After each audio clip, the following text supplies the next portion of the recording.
नमस्कार. मी नारायण मंगलारम. कृतिशील शिक्षक महाराष्ट्र अर्थात ॲक्टिव्ह टीचर्स महाराष्ट्र एटीएम आणि निशंक भारत या दोन्ही परिवाराच्या माध्यमातून सुरू असलेल्या शिक्षण संवादाच्या या दुसऱ्या पर्वामध्ये आणि त्या दुसऱ्या पर्वातल्या दुसऱ्या पुष्पामध्ये आपल्या सर्वांचं पुन्हा एकदा मनःपूर्वक हार्दिक हार्दिक स्वागत करत आहे. 1 मे 2020 अर्थात महाराष्ट्र दिनापासून सुरू झालेल्या शिक्षण संवादाच्या पहिल्या मालिकेचा शेवट आपण 30 मेला केला होता आणि याच शिक्षण संवादाची आणखी एक नवी मालिका घेऊन आपण कालपासून आलेलो आहोत, म्हणजे अर्थात 8 जून पासून. आज या मालिकेतलं दुसरं पुष्प गुंफण्यासाठी आपल्याकडं औरंगाबाद या ठिकाणचे कृतिशील उपक्रमशील असं शिक्षक दाम्पत्य कस्तुरी आणि गिरीश जोशी हे आपल्याकडं आहेत आणि आज ते गाऊ कवितेत चला गाऊ पाठ्यपुस्तकातल्या कविता या विषयावर आपल्याबरोबर संवाद साधणार आहेत. गिरीश आणि कस्तुरी आपल्या दोघांचंही आजच्या शिक्षण संवादामध्ये हार्दिक स्वागत आहे. त्याचबरोबर आजच्या या कार्यक्रमासाठी आजच्या या संवादासाठी निवेदकाची भूमिका आणखी एक अशाच हरहुन्नरी कवयित्री आपल्या कृतिशील शिक्षक परिवाराच्या सदस्य असणाऱ्या पुण्याच्या सौ स्नेहल भोर या आज निवेदिका म्हणून आपल्या समोर आलेल्या आहेत. तर स्नेहलताई, आपलंही या शिक्षण संवादाच्या दुसऱ्या पुष्पामध्ये हार्दिक स्वागत आहे. अजिबात वेळ न घेता मी लगेचच आजच्या या शिक्षण संवादाच्या कार्यक्रमाचे सूत्र जे आहेत ते आजच्या निवेदिका स्नेहल भोर यांच्याकडे सोपवतो. स्नेहलताई, आपल्याकडे. धन्यवाद नारायण दादा. नमस्कार. सर्वप्रथम सर्वांना शुभ संध्या. ॲक्टिव्ह टीचर्स महाराष्ट्र म्हणजेच एटीएम आणि निशंक परिवार या दोन्हींच्या विद्यमाने सुरू असलेल्या शिक्षण संवादाच्या या दुसऱ्या पर्वात मी सर्वप्रथम आपणा सर्वांचं हार्दिक हार्दिक स्वागत करते. आज होणाऱ्या शिक्षण संवादाचा विषय आहे तुम्हा आम्हा सर्वांच्या आवडीचा, सर्वांच्या जिव्हाळ्याचा, म्हणजेच गाऊ कविता पाठ्यपुस्तकातील. आणि या विषयावर आपल्या सर्वांशी सुसंवाद साधण्यासाठी उपस्थित आहेत औरंगाबाद जिल्ह्यात ज्ञानदान करणारे सन्माननीय दाम्पत्य कस्तुरी जोशी आणि गिरीश जोशी. या दोघांचेही मी सर्वप्रथम एटीएम आणि निशंक परिवाराच्या वतीने हार्दिक स्वागत करते. स्वागत कस्तुरीताई आणि गिरीश दादा. यावर्षी कोरोनामुळे उशीर होणार असला तरी आपल्याकडे शाळा साधारण 15 जूनच्या दरम्यान सुरू होतात.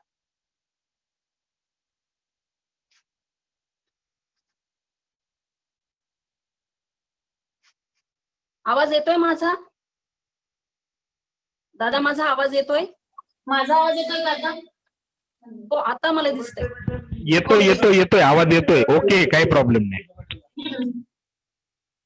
कस्तुरीताई आणि गिरीश दादा, यावर्षी कोरोनामुळे शाळा जरी उशिरा सुरू होणार असल्या तरी आपल्याकडे शाळा साधारण 15 जूनच्या दरम्यान सुरू होतात. जून महिन्यातील कुंद पावसाळी हवा, रस्त्याच्या कडेला उगवलेले इवले इवले हिरवे गवत, पावसाने स्वच्छ सुंदर घराची छपरे, पर्ण सांभार सांभाळत उभी असलेली वृक्षराजी आणि हिरवे हिरवे गार गालीचे, हरित तृणाच्या मखमालीचे, बालकवींच्या कवितेत दिसणाऱ्या सुंदर निसर्गरम्य वातावरणात आपल्या शाळा सुरू होतात. आणि शाळांमधून वर्गांमधून विद्यार्थ्यांची किलबिल सुरू होते आणि त्याच किलबिलीमध्ये छान छान कविता, छान छान बडबड गीते आणि छान छान गाणी सुद्धा आपल्याला या वर्गांच्या भिंतींमधून ऐकायला येतात. अगदी बरोबर. पावसा तुला देतो पैसा, सांग सांग भोलानाथ पाऊस पडेल का, अशी सुंदर सुंदर सुंदर सुंदर कविता आपल्या कानांवर पडत असतात. मला कस्तुरीताई आणि गिरीश दादा, तुम्हाला दोघांनाही विचारायचे की विद्यार्थ्यांना कविता म्हणायला नक्कीच आवडतात. मग ह्या कविता म्हणायला त्यांना आवडतात त्याच्या मागचं कारण नक्की काय असेल? कवितांची रचना ही लयबद्ध असते. त्यातले शब्द सारख्या उच्चाराचे असतात.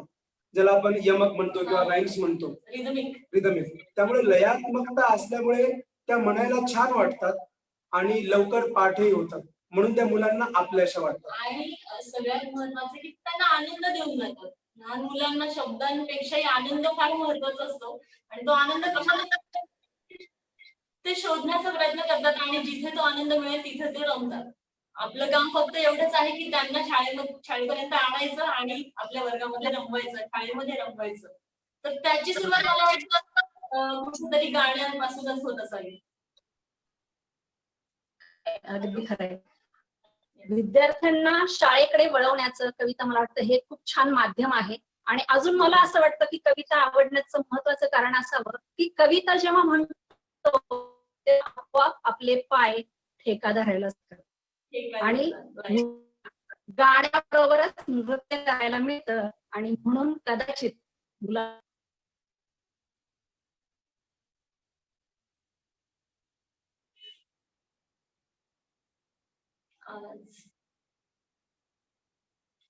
आवाज नाही येते. आवाज म्यूट झाला कदाचित. आवाज नाही येते.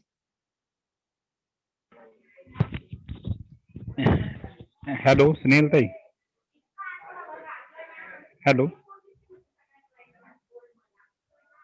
माईक अनम्यूट कर, माईक अनम्यूट कर स्नेहल ताई, माईक अनम्यूट कर. अनम्यूट.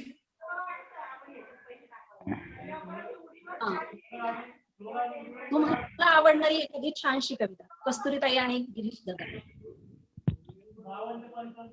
पुन्हा एकदा रिकॉल करशील? मी म्हंटल ज्याप्रमाणे विद्यार्थ्यांना कविता म्हणायला आवडतात त्याप्रमाणे आपल्याला कविता म्हणायला नक्कीच आवडतात. आम्हाला सर्व प्रेक्षकांना जाणून घ्यायला आवडेल की तुम्हाला आवडणारी तुमच्या बालपणातील एखादी जर कविता असेल तर नक्कीच आम्हाला सर्वांना, माझ्या बरोबर सर्व एटीएमच्या प्रेक्षकांना ऐकायला नक्कीच आवडेल.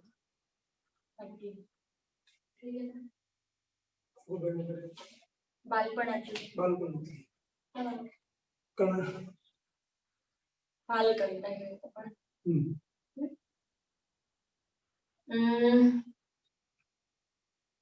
छोटेसे बहीण भाऊ हे गाणं आम्हाला शाळेमध्ये शिकवलं जायचं आणि ते गाणं सगळे मुलं आम्ही अगदी समरसून म्हणायचो. तर ते गाण्याच्या 2 ओळी म्हणते आणि मग आपण आपल्या पाठ्यपुस्तकातील कवितांकडे वळूया. चालेल? चालेल. ओके चलो. छोटे से बहीण भाऊ उद्याला मोठाले हो, छोटे से बहीण भाऊ उद्याला मोठाले हो, उद्याच्या जगाला उद्याच्या युगाला नवीन आधार दे,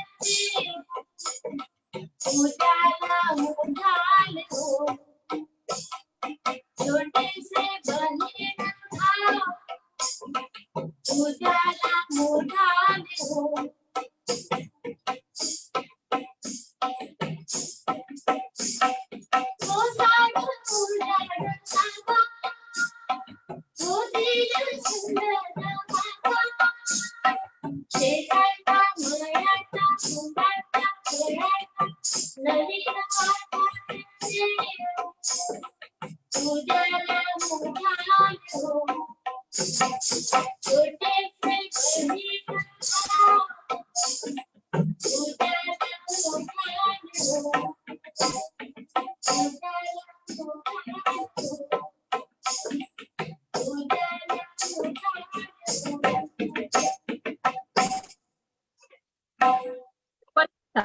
मस्त. मला वाटतं माझ्या बरोबर एटीएमच्या सर्व प्रेक्षकांचे कान नक्कीच तृप्त झाले असतील आणि तुम्हाला सगळ्यांना प्रश्न पडला असेल की अरे इतके छान गायक आज आपल्या समोर उपस्थित आहे, ते नक्की कोण आहेत बरं?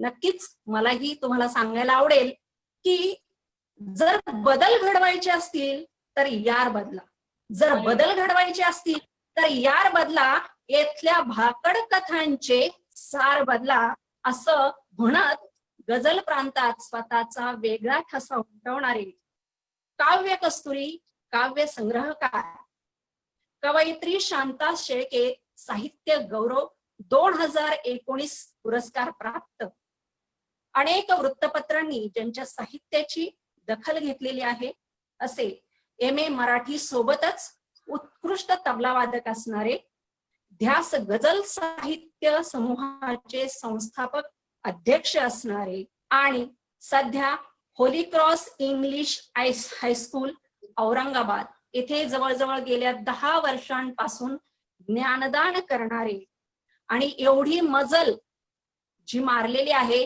ती फक्त वयाच्या 31 वर्षांपर्यंत. सांगायला नक्कीच आवडेल की असे आदर्श शिक्षक आपल्या आहेत आणि त्यांचं नाव आहे सन्माननीय गिरीश कुमार शामराव जोशी. नमस्कार गिरीश दादा, पुन्हा एकदा.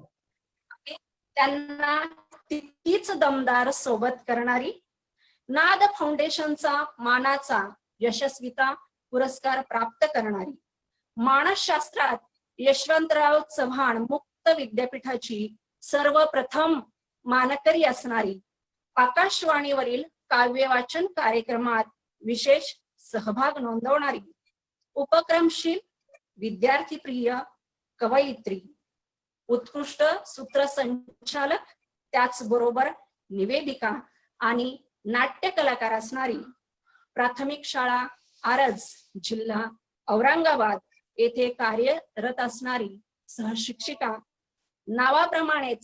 नावाप्रमाणेच जिची कार्यकीर्ती म्हणजेच सुगंध सर्वदूर पसरलेला आहे अशी सौ कस्तुरीताई या ठिकाणी उपस्थित आहेत.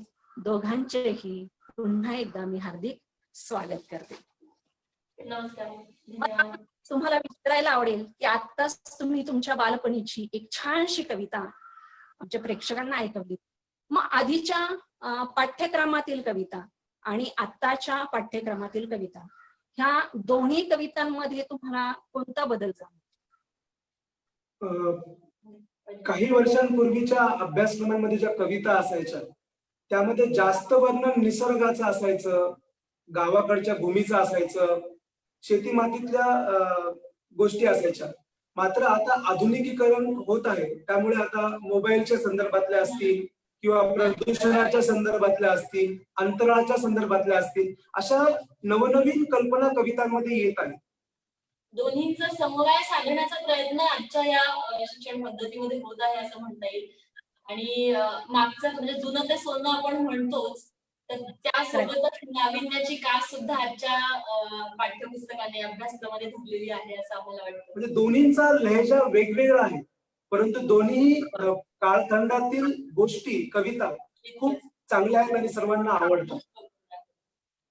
अगदी बरोबर. म्हणजे जुन्या परंपरा आणि त्याचबरोबर विज्ञानाची कास धरत तंत्रज्ञानाकडे घेऊन जाणाऱ्या, तंत्रज्ञानाची दृष्टी देणाऱ्या ह्या कविता त्या अनुषंगाने पण आजचं हे आहे.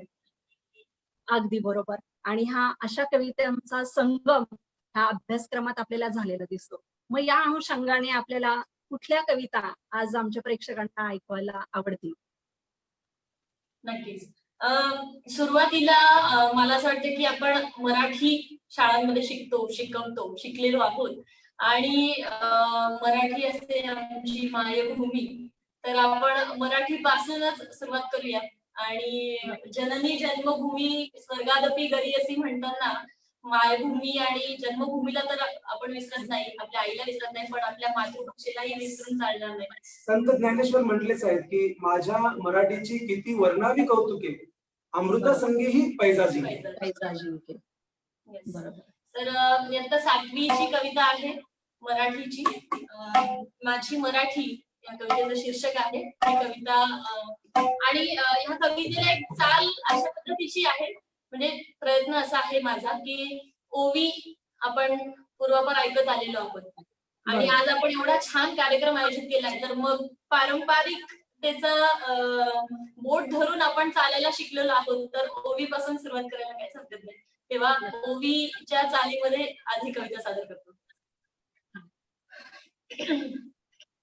कवितेचं शीर्षक आहे माझी मराठी.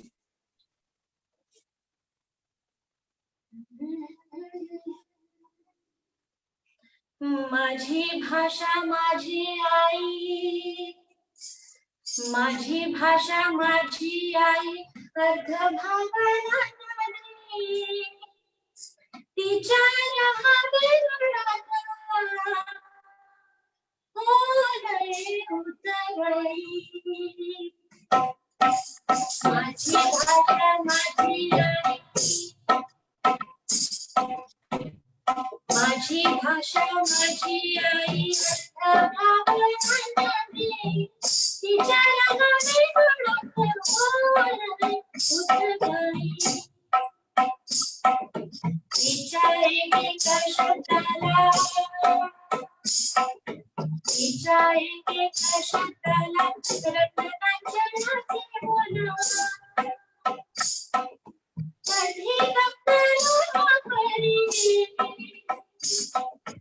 कधी सांगणे शिकला.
खूपच छान, अतिशय सुंदर आणि सुरेल आणि त्याचबरोबर तालबद्ध दादाने, आणि नक्कीच आमच्या सर्वांचे कान तृप्त झालेले आहेत.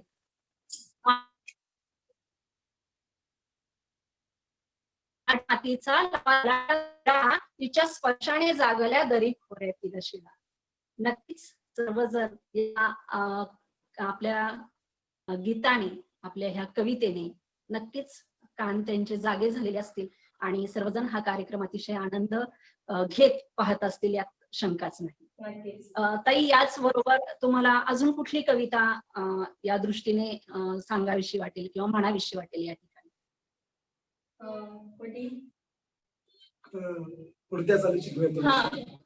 ओवी झाले तर आपण बडबड गीत यानंतर येणाऱ्या मुलांच्या संदर्भात आपण घेऊया. आणि पहिलीच्या बाबतीत म्हणायचं झालं तर आगोबाई ढगोबाई सारखं दुसरं कुठलंही गाणं त्यांना आवडत नाही, म्हणून हे खास गाणं मुलांसाठी आणि त्यांच्या सगळ्या शिक्षकांसाठी. आणि तसं पावसाळा आपण म्हटलो आताच की पावसाळा सुरू होत आहे आणि ते सगळे हिरवीगार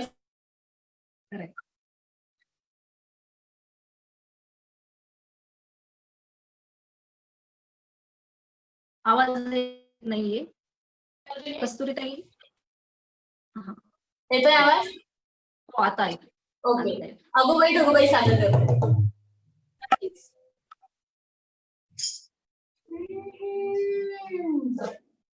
आगोबाई ढगोबाई, आगोबाई ढगोबाई,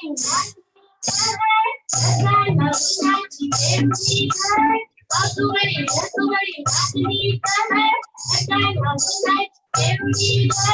थोड़ी न थोड़ी लगती है, थोड़ी न थोड़ी लगती है, टोकरा छोड़े माने की खाना में हसुबई हसुबई हसुबई हसुबई हसुबई हसुबई हसुबई।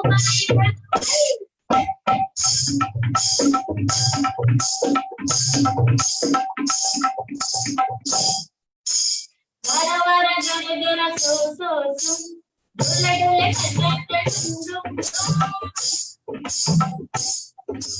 वारे चला जात सोसू डोले डोले सजाते झुमझुम इसमें शिकाई कोलमती घडी इसमें शिकाई कोलमती घडी आकाशाच्या पाठीवर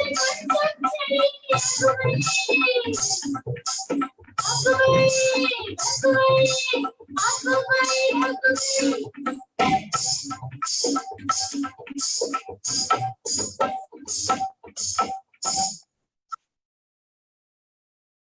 अच्छा.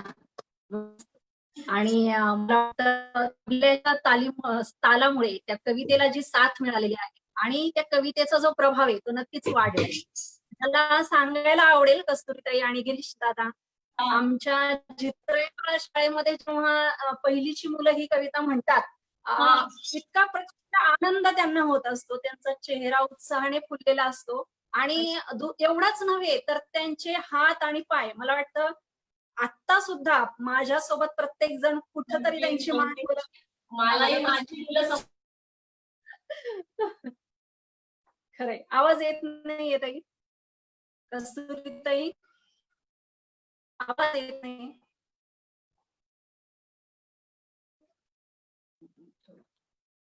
कस्तुरीताई तुझा आवाज येत नाही. कविता देखील. हॅलो, येतोय आवाज? येत नाहीये. हा येतोय, हॅलो? आता येतोय. हॅलो, येतोय आवाज? हा येतोय. फोन करून सांग ना. हा तर ओके, येतोय आवाज. Okay okay. हा, तर मला असं सांगायचं होतं की मुलांचे चेहरे तर उत्साहित असतातच, त्याचबरोबर त्यांचे ऍक्शन्स ह्या पाहण्याजोगे असतात. म्हणजे हो. ते कृतीतून खूप आनंद घेत असतात. पण मला हे विचारायचं होतं, काव्य गायन आणि कृती ह्या दोन्हींचा योग्य ताळमेळ असेल तर गीता गायनामध्ये अजून कुठली कुठली बहार येऊ शकते? काय असतं, जेव्हा आपण कविता शिकवतो मुलांना, एक शिकवण्याची पद्धत आपण लक्षात घेऊया आणि घरी म्हणण्याची वेगळी पद्धत लक्षात घेऊया. जेव्हा शिक्षक कविता विद्यार्थ्यांना सर्वप्रथम शिकवत असतो तेव्हा काही मुलांना अर्थ तर कळत नाही, पण मात्र अग्गोबाई ढग्गोबाई असं वरती गेलं की लगेच कळतं, अरे काय ते क्लाउड विषयी बोलताय, ढगाविषयी बोलतात. म्हणजे अर्थ कळव न कळू ऍक्शन मधून कृतीमधून विद्यार्थ्यांना शब्द चपखल कळतात. त्यामुळे आपण हे केलंच पाहिजे.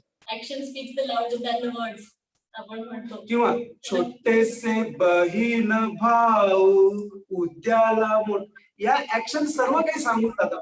त्यामुळे आपणही कृतीशील असलंच पाहिजे. आणि मराठी विषयाचा तास सुरू असताना जो वर्ग शांत असतो तो वर्गच नाही. प्रत्येक मुलाने त्यामध्ये ऍक्टिव्हपणे पार्टिसिपेट करण्यासाठी आधी शिक्षक ती कविता जगला पाहिजे, आधी शिक्षक तो पाठ जगला पाहिजे. अगदी खरं, बरोबर. आपण कृतीयुक्त बोलत आहोत, कृतीयुक्त शिक्षण आणि कृतीयुक्त कविता गायन वगैरे. तर पहिलीची अशीच एक कविता आहे, ती इतकी आवडते ना मुलांना, खूप म्हणजे पहिलीपासून 8वी पर्यंतची मुलं ही कविता एन्जॉय करत असतील. आमच्या लहानपणी देखील आमच्या शाळेमध्ये आमच्या बाई, आपल्या बाईच म्हणायचे शाळेमध्ये, आमच्या बाईंनी आम्हाला हे गाणं शिकवलं होतं. आणि ते गाणं आज मी माझ्या मुलांना शिकवते. एक वेगळाच आनंद असतो. ते गाणं घेऊया. गाडी आली गाडी आली, आपण सगळेच डोलूया. 1 2 3 गो. गाडी आली चला पळाले, गाडी आली चला पळाले, गाडी थांबली चला पळाले, गाडी आली चला पळाले, गाडी थांबली चला पळाले.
मस्त, अतिशय सुंदर अशी कविता आपण सादर केलेली आहे. आणि गाडी आली की गाडी जाई वेगात हे तबल्याच्या वादनातून म्हणजे संगीतातून त्यामुळे जास्त प्रभावी ठरतं. आणि तुम्ही एवढ्या फळांची नावं घेतली, खरंच मला बसल्या जागेवर तोंडाला पाणी सुटले. हो, सध्या सुट्ट्या आहेत आणि मुलांना म्हणजे शाळेची आठवण तर नक्कीच येते, पण घरी सुद्धा त्यांची खूप मजा चाललेली असणार आहे नक्कीच. आणि ही कविता शिकवत असताना आपण मुलांची रेल्वे गाडी तयार करायची आणि त्यांना ग्राउंडवर घेऊन ही गाडी आली कविता आपण शिकवू शकतो. मग कोणाला इंजिन दादा करायचं, कोणाला गार्ड करायचं, काही जणांना प्रवासी करायचं, त्यांच्याकडे या वस्तू द्यायच्या, केळं द्यायचे, सफरचंद द्यायचं, आणि या पद्धतीने अनेक शिक्षक करतात. बरोबर आहे. नक्कीच आपले भरपूर शिक्षक हरहुन्नरे आहेत आणि अतिशय प्रभावी पद्धतीने ते प्रत्येक जण आपापल्या शाळेमध्ये ज्ञानदान करत असतात. ताई, मला तुम्हाला या ठिकाणी सांगायचं की आपण इथून पुढे ज्या कविता घेणार आहोत वेळेच्या अभावी आपण 1 ते 2 कडवी घेऊ. हो चालेल, नक्की नक्की. येस. आता विषय आहे आपला कवितेचा. तर जेव्हा आपण वर्गात जातोय, वर्गात कवितेचं अध्यापन करणार आहोत किंवा कविता घेणार आहोत, अशा वेळी एक शिक्षक म्हणून आपण नेमकी कुठली तयारी करायला हवी? कविता शिकवण्या अगोदर आधी ती कविता आपण स्वतः समजून घेणं गरजेचं आहे. त्या कवितेतले महत्वाचे शब्द, त्या शब्दांचे पर्यायी शब्द, त्यानंतर त्या कवितेचा आशय स्वतः समजून आधी घेतला पाहिजे. आणि त्याच नंतर मग आपण विद्यार्थ्यांसमोर उभे राहायला पाहिजे. कारण कुठल्याही गोष्टीची तयारी फार महत्वाची असते, पूर्वतयारी ज्याला म्हणतो आपण. मग ती कविता कशी म्हणून दाखवायची, मग मी आज पहिल्या दिवशी मी काय शिकवणार मुलांना, पहिलं कडवं शिकवणार का दुसरं कडवं शिकवणार, त्यानंतर मी या संदर्भातले काही व्हिडिओज मला मिळतात का युट्यूबला वगैरे. आजकाल मुलं कम्प्युटर आणि मोबाईल यांचे फार मित्र झालेले आहेत, त्यामुळं आपल्यापेक्षा आधी आपण त्यांना तंत्रामध्ये जर दाखवलं तर ती कविता अधिक त्यांच्या जवळ जाईल. खरंय खरंय. मला आठवतंय विक्रमदादांनी एक कविता शिकवली होती इयत्ता 3च्या वर्गाला. रानातल्या कोळीला अजून आली थंडी आणि काट्यातून लगडली बोरे 7 खंडी. हो हो. ही कविता प्रत्येकाने बांधावरच्या झाडं होती, हो. झाडं प्रत्येक तिथे जाऊन अनुभव त्याने केला. हो नक्की. नक्कीच हे सगळ्या शिक्षकांसाठी अतिशय मार्गदर्शक असं आहे. आता आपण पाहतोय की मराठीच्या कविता आपण या ठिकाणी घेतल्या. मग मातृभाषा मराठी आहे किंवा इतर, तर मातृभाषेविषयी विद्यार्थ्यांमध्ये गोडी लागावी, आवड निर्माण व्हावी, यासाठी कविता ही कशा प्रकारे प्रभावी ठरते? हॅलो. बरोबर आहे. मातृभाषेतून जे आपण शिक्षण देतो ते खूप चांगल्या पद्धतीने आणि लवकर मुलं समजून घेतात. परंतु आजकाल वर्गामध्ये वेगवेगळ्या समाजाची वेगवेगळी भाषा बोलणारी मुलं असतात, वेगवेगळ्या भागातून स्थलांतरित झालेली मुलं असतात. त्यामुळे त्यांच्या काही भाषांमधल्या कविता सुद्धा वर्गामध्ये समोर बोलवून त्यांच्याकडनं बदलून घेतल्या पाहिजे. काही मल्याळी असतील, काही गुजराती असतील किंवा मग काही आसपासच्या बोली भाषा बोलणारे असतील, त्यांना सुद्धा बोलवून त्यांच्या सुद्धा कविता आपण ऐकल्या पाहिजे आणि ऐकवल्या पाहिजे. चालेल. मग असंच प्रमाण भाषा आणि बोली भाषा या सारख्या किंवा यावर आधारित असणाऱ्या कविता बऱ्याचशा अभ्यासक्रमात नक्कीच आहेत. अशी कुठली कविता तुम्ही सादर करता? नक्कीच नक्कीच. खानदेशी भाषेतली ही कविता आहे, अहिराणी भाषेतली कविता. चौथीच्या आपल्या पुस्तकामध्ये आहे आणि मना खानदेशनी माटी. तर कविता म्हणजे मुलांना तो लहेजा खूप आवडतो. त्या भाषेचं जे काही गोडवा आहे ना, भाषेचा गोडवा मुलांना आवडतो. मग ते भाषिकच असले पाहिजे असं काही त्याला बंधन नसतं. त्यावेळेस ही कविता सादर करते. 2 कडवी घेऊया आपण. हो येस.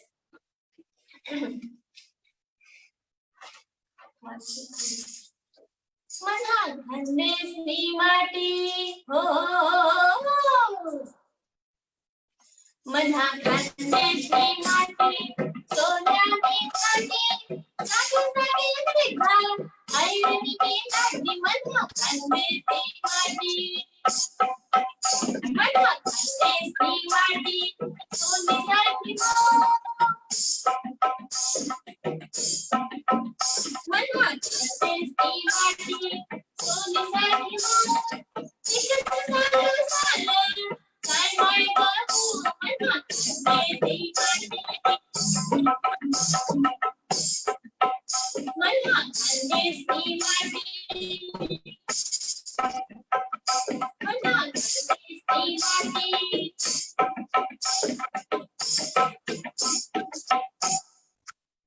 याच पद्धतीने पुढचे कडवे पण आपण घेऊ शकतो. म्हणजे आपल्या शिक्षक बांधवांना याची चालही लक्षात आलेली असेल त्या पद्धतीने आपण पुढची कडवे देखील घेऊ शकतो. आणि विद्यार्थ्यांना अहिराणी भाषेतील शब्द आणि त्यांच्या प्रमाण भाषेतील शब्द यांची सुद्धा एक चांगल्या प्रकारे त्यातून ओळख होईल आणि त्यांचा भाषा विकास हा नक्कीच एक चांगल्या प्रकारे आणि हसत खेळत आनंददायी पद्धतीने यातून घडणार आहे, यात शंकाच नाही. अजून एखादी कविता मला नक्कीच ऐकायला आवडेल आपल्याकडून. चालेल. आपण किती वेळ नाही बरकत. सध्या पेरणीचा मोसम चालू आहे आणि चौथीचीच आणखी एक कविता आहे बरकत, धूळ पेरणी. कौतिक कोळी यांची कविता आहे. तर धूळ पेरणी घेऊया. असो बरकत धूळ पेरणीला लागला मातीचा जीव धुळणीला, लागला मातीचा जीव धुळणीला, हिरव्या पैसांचा घाट धरणीला, चिपुऱ्या मुलांची नाच कोरणीला, नाच कोरणीला, येऊ नये जगी दिवसाचा दिवसाचा, कासा दिसतोळे मनले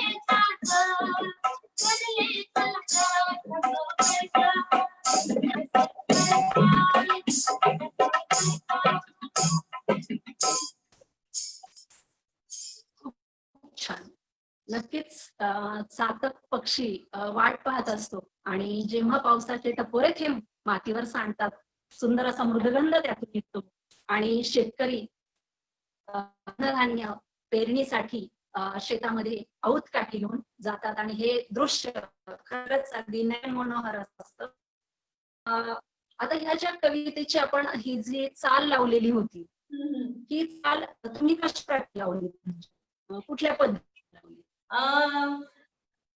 सुचते कधी कधी, एकदा कविता वाचली काहीतरी गुणगुणलं की काही वेळेला सुचतात चाली, पण काही वेळेला असं होतं की नाही, मग या कवितेला चाल सुचत नाही, मग काय करायचं.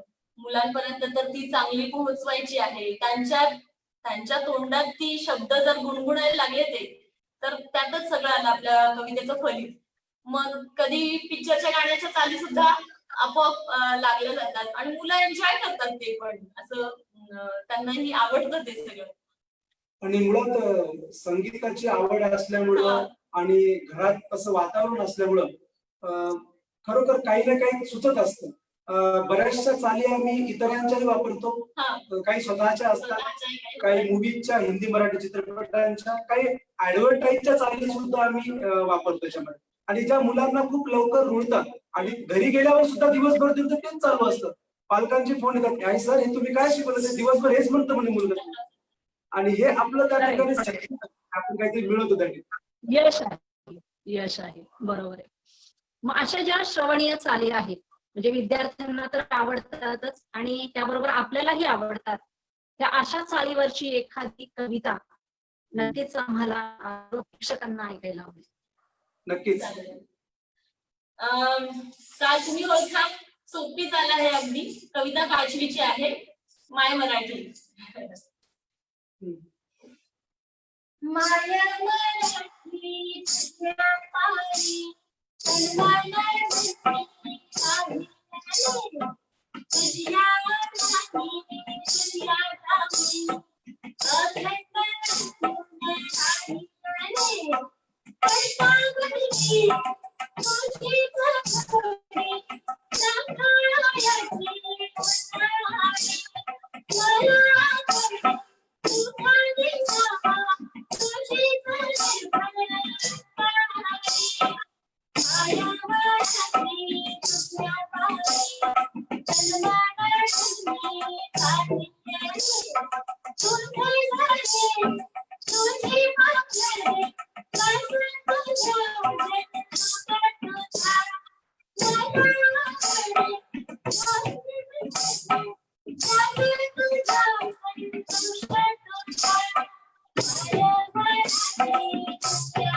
अप्रतिम अप्रतिम.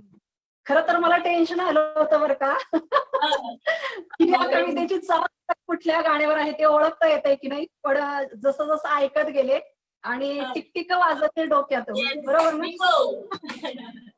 थँक्यू. खूपच छान, म्हणजे मला तर ऐकायला खूपच आनंद झाला. मुलांनाही नक्की ते आनंद होतच असणार. ही दुसरी गोष्ट त्यांच्या लक्षात राहत असणार हिचा. अशीच एक बघा आपली आपण लहानपणी शिकलेलं गाणं होतं, कुठलं गाणं ते, चंद्रावर, मी कविता म्हणते तुम्ही चाल, मला नेमकं गाणं आठवेना. सुट्टीच्या दिवसात वाटते खुशाल आकाशात उडा, इंद्रधनुच्या घसरगुंडीवर खालीवर खाली वारे. बरोबर. ही एक चाल आहे. अशा सुचतात काही काही चाली. त्याच्यानंतर आपण ती माहेर ना, माहेर ही एक कविता आम्ही आता निवडली होती, तर त्याची चाल पण एक काहीतरी वेगळीच बघा. ती एक दोन कडवे आपण घेऊयात त्याचे. ती चालही आपण ओळखू शकता, बघूयात कशी येते. एकच मिनिट. मग ओके, ठीक. Yes yes. कविता आहे माहेर, आणि बघा याची पण चाल थोडी फिल्मी गाण्याची आहे, पण ती मुलांना वर करून जाते. आपला उद्देश काय आहे की मुलांपर्यंत ते पोहोचणं आहे, आणि त्यामुळे मग आपण ते वापरू शकतो. ठीक. तापी काठाची चिकट माती, पोटातली बांधूक बाई, असा मोठा सांगायचा कळा, दादरसरी बांधूक बाई, सोची तरी बांधूक बाई, माझी सोनी चांगली कळा, लाडू तरी बांधूक बाई, तापी काठाची.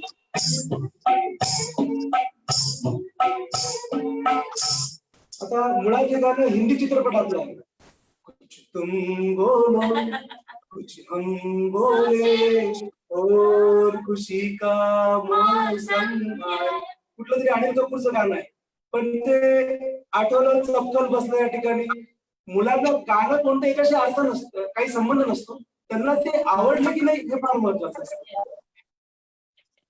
त्यामुळे अशा चाली अशा चाली खूप आपल्याला. मला एक प्रश्न विचारायचा आहे यावर, की बरेच पालक आणि शिक्षक बांधव सुद्धा चित्रपटातील गाण्यांच्या चालीवर कवितांना जर चाल लावली तर त्यांना थोडस नाराज असतात. याबद्दल काय वाटतं आपल्याला? आहे हा एक सूर काही पालकांचा असतो काही वेळेला, पण म्हणजे आधीच मी म्हणाले तसं की मला असं वाटतं मुलांपर्यंत ती कविता, ते शब्द, ते पोहोचणं, आणि कवितांनी मुलं त्यांच्या भाविष्यात जातात. कविता मुळातच मुलांचं भाविष्य जपण्याचं काम करते. मग जर का ती त्यांच्यातून म्हणजे ओठावर त्यांचे ते शब्द रुळत असतील तर काय हरकत आहे. आणि आपण न शिकवता ही अनेक अशी माध्यमं आहेत, बाहेर डीजे असतात किंवा, तर अशा गोष्टीतून आपले तर जिल्हा परिषदांची जी मुलं आहेत त्यांना तर अनेक वेगवेगळी गाणी माहिती असतात जी आपल्यालाही माहिती नसतात. या ठिकाणी आपल्यालाच पालकांना थोडंफार सांगावं लागेल किंवा सांगायची गरज सुद्धा नाहीये, कारण आपण त्या चालींचा उपयोग विधायक कामासाठी करतो. आपण मुलांना काही विचित्र चाली सांगत नाहीत किंवा वेगळे गाणे सांगत, असेच गाणे घेतोय की जे गाणे डिसेंट असतात, जे गाणे आपण इतर ठिकाणी गाऊ शकतो. वल्गर गाण्यांच्या चाली आपण मुळातच घेत नाही, कारण ते नकोच आहे आपल्याला. जे सॉफ्ट गाणे असतात अशाच येत असतात. याबद्दल मला एक सांगावं असं वाटेल की संत चोखा मेळा म्हणतात, उस डोंगा परी रस नाही डोंगा. एकदम बरोबर. काय तसंच शब्द डोंगा परी सूर नव्हे डोंगा, काय बोललासी वरली अरला.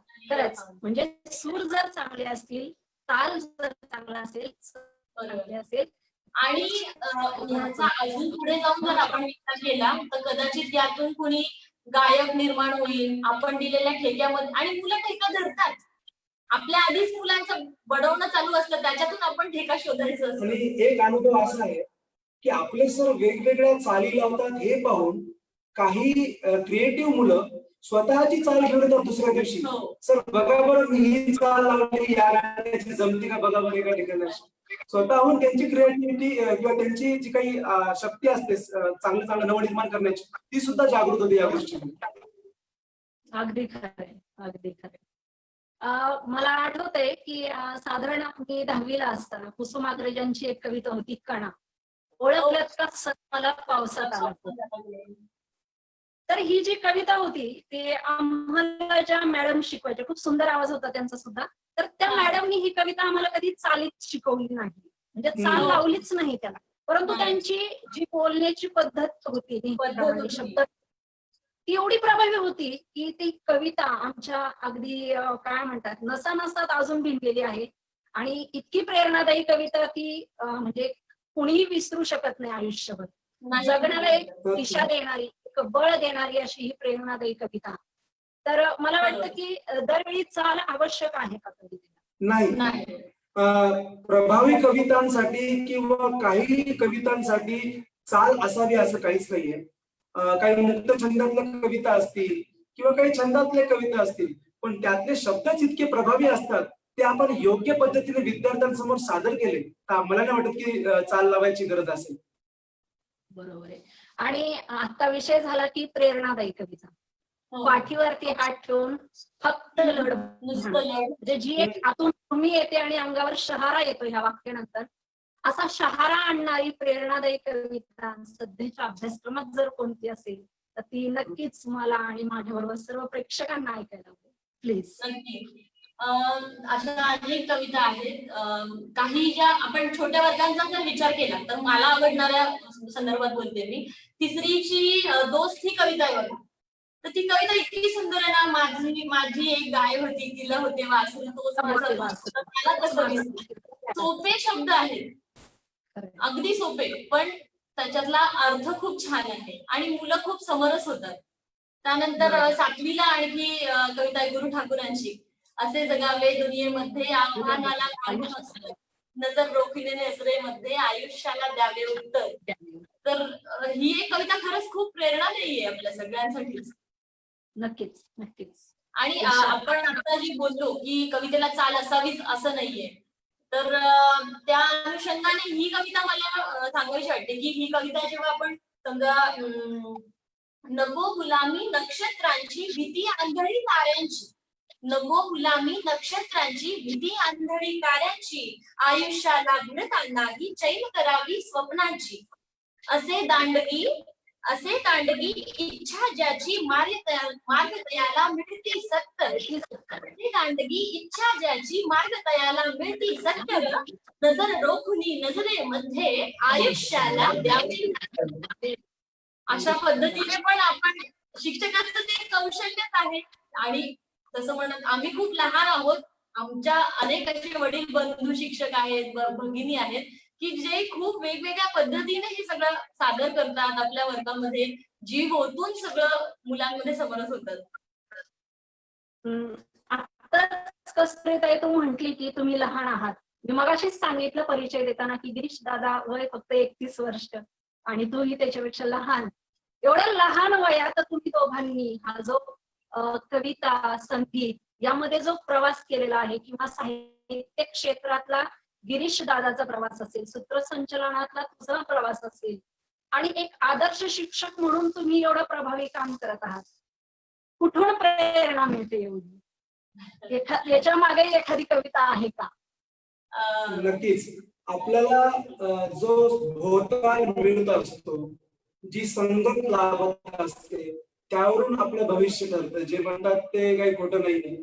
8वीला असताना मी जेव्हा काही लिहायचो तोडकं मोडकं, तेव्हा माझे अरुण बोराडे सर होते मराठीचे. त्यांनी माझी वही चेक करत असताना शेवटच्या मराठीच्या वहीच्या शेवटच्या पानावर एक 4 ओळी होत्या. अरे इथं कविता आहे, तू अजून याला संपूर्ण कम्प्लीट कर म्हणे. आणि जेव्हा कम्प्लीट झाली तेव्हा त्यांनी असे पाठीवर थाप दिली म्हणे, अरे छान लिहिशील तू. आणि ते पहिलं काय बोलतो आपण, ती पहिली प्रेरणा होती. तिथून मग लिहायला बळ मिळालं. 10वीचे शिक्षक स्वतः कथाकार होते, गणेश घाडगे सर. त्यांच्या कथा वाचून सुद्धा लिहिण्याचा एक मी प्रयत्न करत होतो. माझ्या बाबतीत सांगायचं झालं तर कविता नाही, माझ्या मागे असे धडेच्या धडे आहेत. माझी आई खूप छान लिहिते, वाचते. तिने खूप वाचनाची सवय लावली. त्याच्यानंतर बाबांनी गाणं दिलं, गाण्याचा वारसा दिला बाबाने. आणि बहीण माझी कवितांची समजा 8वी 9वीला जास्त आवड लागली. त्यावेळेस माझी बहीण 12वीला होती, तर तिचं 12वीचं मराठीचं पुस्तक मी 9वीत असतानाच वाचून काढली होती. त्यातल्या सगळ्या कविता मला पाठवत्या. सगळं म्हणजे मला खूप आवडायचं ते. त्यातले धडे पण, एक बंध अनुबंध नावाचा धडा होता, तो एक धडा मला फार आवडायचा. मग अशी आवड निर्माण होत गेली. तर मग आपोआप सगळं.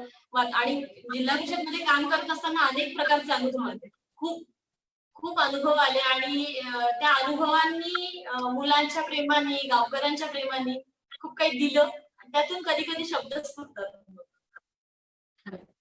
म्हणजे गिरीश दादाला परिसस्पर्श लाभला तो गुरूंचा, आणि तुला परिसस्पर्श लाभला तो तुझ्या आईचा, आणि त्याचबरोबर समृद्ध वाचन. गुरूंचाही आहेच, गुरूंचाही नक्कीच परिसस्पर्श आहेच. माझी निवेदनाची आवड माझ्या शिक्षकांमुळेच जपण्यात आली. म्हणजे माझ्या धनश्री पांडे नावाच्या एक मॅडम आहेत, तर त्या खूप सुंदर निवेदन करतात. आणि मग त्यांच्याकडे बघून बघून आपोआप सगळं आलं, ते सुरू झालं अचानक तसं. कस्तुरीताई, हा. आतापर्यंत आपण काही बाल कविता किंवा लहान कविता आपण काही हम्म. मला वाटतं गिरीश आहे माध्यमिक. तुझा आवाज नाही येते व्यवस्थित. हॅलो. हॅलो, येतोय? हा, आता येतोय. हा. येतोय? हो, येतोय येतोय. येतोय. कस्तुरीताई, मी म्हंटल की आपण म्हणजे बाल कविता आम्हाला हो. सादर केलं. हो. गिरीश सुद्धा 8वी आणि 10वीच्या वर्ण अध्यापन. मग मला हो, असं हो. विचारायचं होतं की 1ली ते 5वीच्या लहान मुलांसाठी आणि पुढच्या आवाज नाही येते ताई. हॅलो. हॅलो. नेटवर्क इश्यू आहे तिला. तोपर्यंत आम्ही कविता घेतली चालेल? हो, घ्या सर, घ्या. एक कोणती कविता घेताय? एक आळाशी नावाची कविता आहे. अरे वा, खूपच छान, खूपच छान. 8वीची कविता आहे. हा, याला एक माझ्या गारपीट कवितेची चालमी लावली आहे. हनुमंत चांदगोडे यांची कविता आहे, खूपच छान आहे. हनुमंत चांदगोडे यांची कविता. या कवितेला ज्योती बेलवले यांनी सुद्धा सर्वात प्रथम, माझ्या माहितीप्रमाणे, ज्यावेळेस पुस्तक प्रकाशित झालं त्यावेळेस सर्वात प्रथम ज्योती बेलवले यांनी या कवितेला खूप सुंदर चाल लावली होती आणि ती खूप सुरुवातीला प्रसिद्ध झाली होती. आता आपण तुमची ही चाल या ठिकाणी आपण ऐकूयात. बर, तर प्रयत्न करतो. नक्कीच नक्कीच.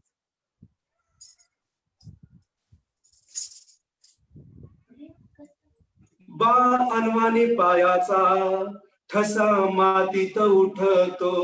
बा अनवाणी पायाचा ठसा मातीत उठतो.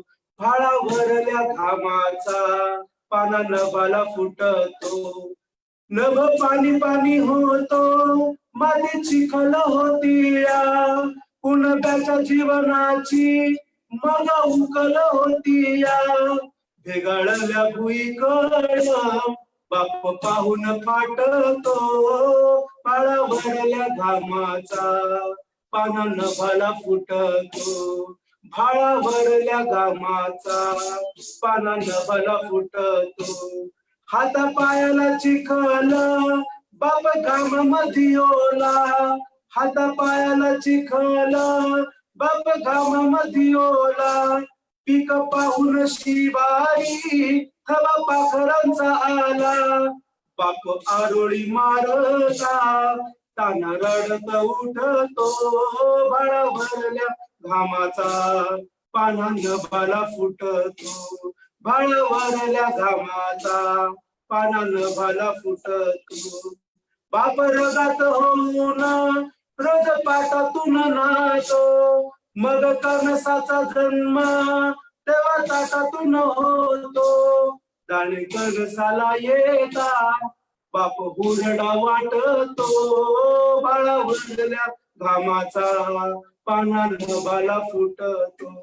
भाळावरल्या घामाचा पाना नभाला फुटतो.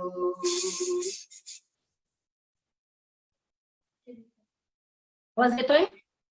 हो. खरंच अतिशय, मला वाटतं प्रत्येकाच्या डोळ्यात पाणी उभं झाली अशी ही कविता. असं म्हटलं जातं की आत्मा प्रकाशमान करणारे शब्द कवितेतून येत असतात. आणि नक्कीच ही कविता प्रत्येक हृदयाला भिडली असेल. प्रत्येकाला आपला शेतकरी बाप आठवला असेल. मला वाटतं मी आता बरेच प्रश्न घेतलेले आहेत. माझा हा शेवटचा प्रश्न असेल आणि या प्रश्नानंतर आपण शिक्षकांच्या प्रश्नांकडे वळणार आहोत. तर गिरीश दादा आणि कस्तुरीताई, सर्व नवीन पाठ्यक्रमाची ओळख विद्यार्थ्यांना करून देणं हे आपलं कर्तव्य असतं. तरी सुद्धा पुन्हा घेशील प्रश्न, मला नाही समजलं. येतोय आवाज? थोडासा कटतोय, क्लिअर नाही येते. हॅलो, आवाज येतो? येतोय येतोय, बोल. मी म्हंटल की एक शिक्षक म्हंटल की संपूर्ण अभ्यासक्रमाची ओळख विद्यार्थ्यांना करून देणं ही आपली जबाबदारी असते, बरोबर? परंतु तरी सुद्धा मला तुम्हाला दोघांनाही विचारायला आवडेल की तुम्हाला पाठ अध्यापन जास्त आवडतं की कविता अध्यापन? आता हा प्रश्न असा झाला की तुम्हाला पहिला मुलगा आवडतो तुमचा का दुसरा मुलगा आवडतो? दोन्ही भाग तितकेच शिकवायला आवडतात, परंतु कविता शिकवायला मला जास्त आवडतो. जिव्हाळा जास्त कुठे आहे? कवितेकडे. याचं कारण असं आहे की कमी शब्दात जास्त आशय देण्याचं काम कविता अगदी चटकन करते, मुलांचा आनंद द्विगुणित करते.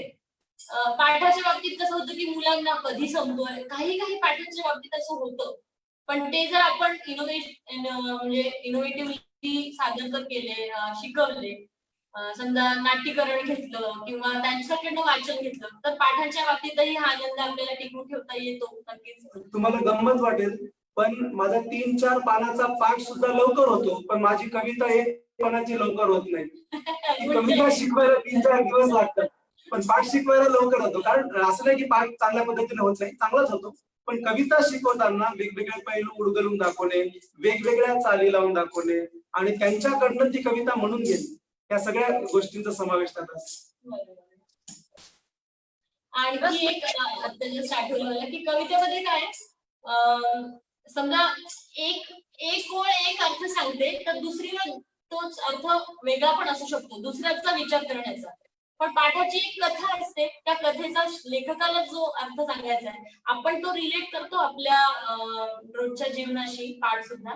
पण कवितेमध्ये भावविश्व तरंगत राहतं मुलांचं, त्यामुळे कविता अधिक आवडते शिकवायला. खूपच छान. तुमच्या दोघांशी गप्पा मारताना मला खूपच आनंद होतोय. आणि खरं सांगायचं झालं तर ना, म्हणजे माझ्या लहानपणी सुरभी नावाचा एक कार्यक्रम लागायचा आणि त्या सुरभी कार्यक्रमाचं होस्टिंग सिद्धार्थ काक आणि रेणुका शहाणे दोघं जण करायचे. आणि ते रेणुका शहाणे आणि त्या दोघांचं जे कोऑर्डिनेशन होतं किंवा जी शब्द असायची किंवा त्यांना त्या विषयाचं जे ज्ञान असायचं, ते सर्व पाहून मला म्हणजे तुमच्या दोघांना पाहून मला तो कार्यक्रम या ठिकाणी सगळ्यांच्या आवडीचा असा तो कार्यक्रम होता.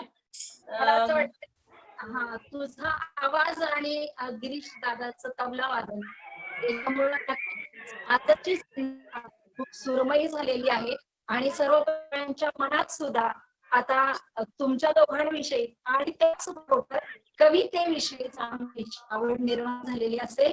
यानंतर इथून पुढील कार्यक्रमाचे सूत्र मी नारायण दादाकडे देते आणि विनंती करते की जे प्रेक्षकांचे प्रश्न आहेत ते आता घ्यायला.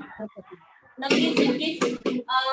त्या मधल्या वेळेमध्ये आपण 14 तळ्याचं पाणी ही कविता आहे 4थीच्या पुस्तकातली, तर ह्या कवितेला आम्ही शाहिरी ढंगात पहिल्यांदा पेश करण्याचा प्रयत्न करतोय, तर ती कविता आपण ऐकूया आणि आपण मग नारायण दादाकडे जाऊया.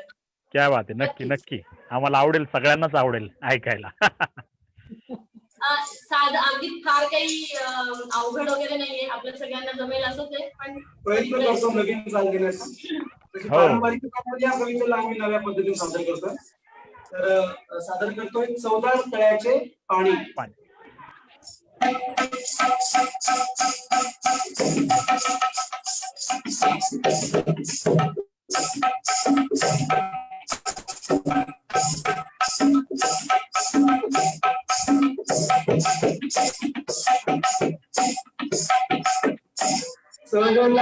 तळ्याचे पाणी हो हो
हा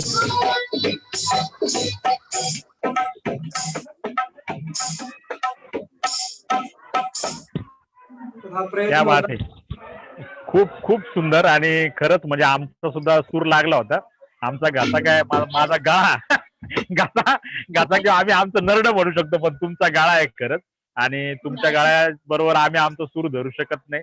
तरी पण ऐकायला मात्र नक्की मी सकाळीच लिहिलं होतं की आज आम्हाला श्रवणानंद होता आणि तो तुम्ही आपल्या आतापर्यंतच्या संवादाच्या माध्यमातून खरोखर सर्वांना एक श्रवणानंद अशी सफर मैफिल आज या संवादाच्या माध्यमातून घडवली. नारायण सर, गोमू माहेराला जात तेवढं घ्या.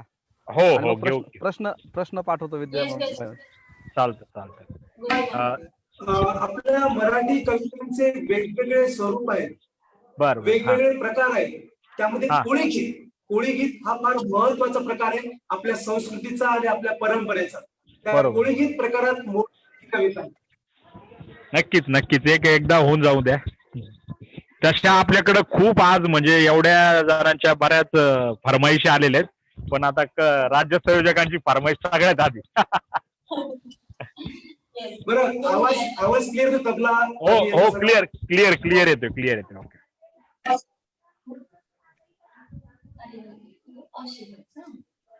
अरे नाकवा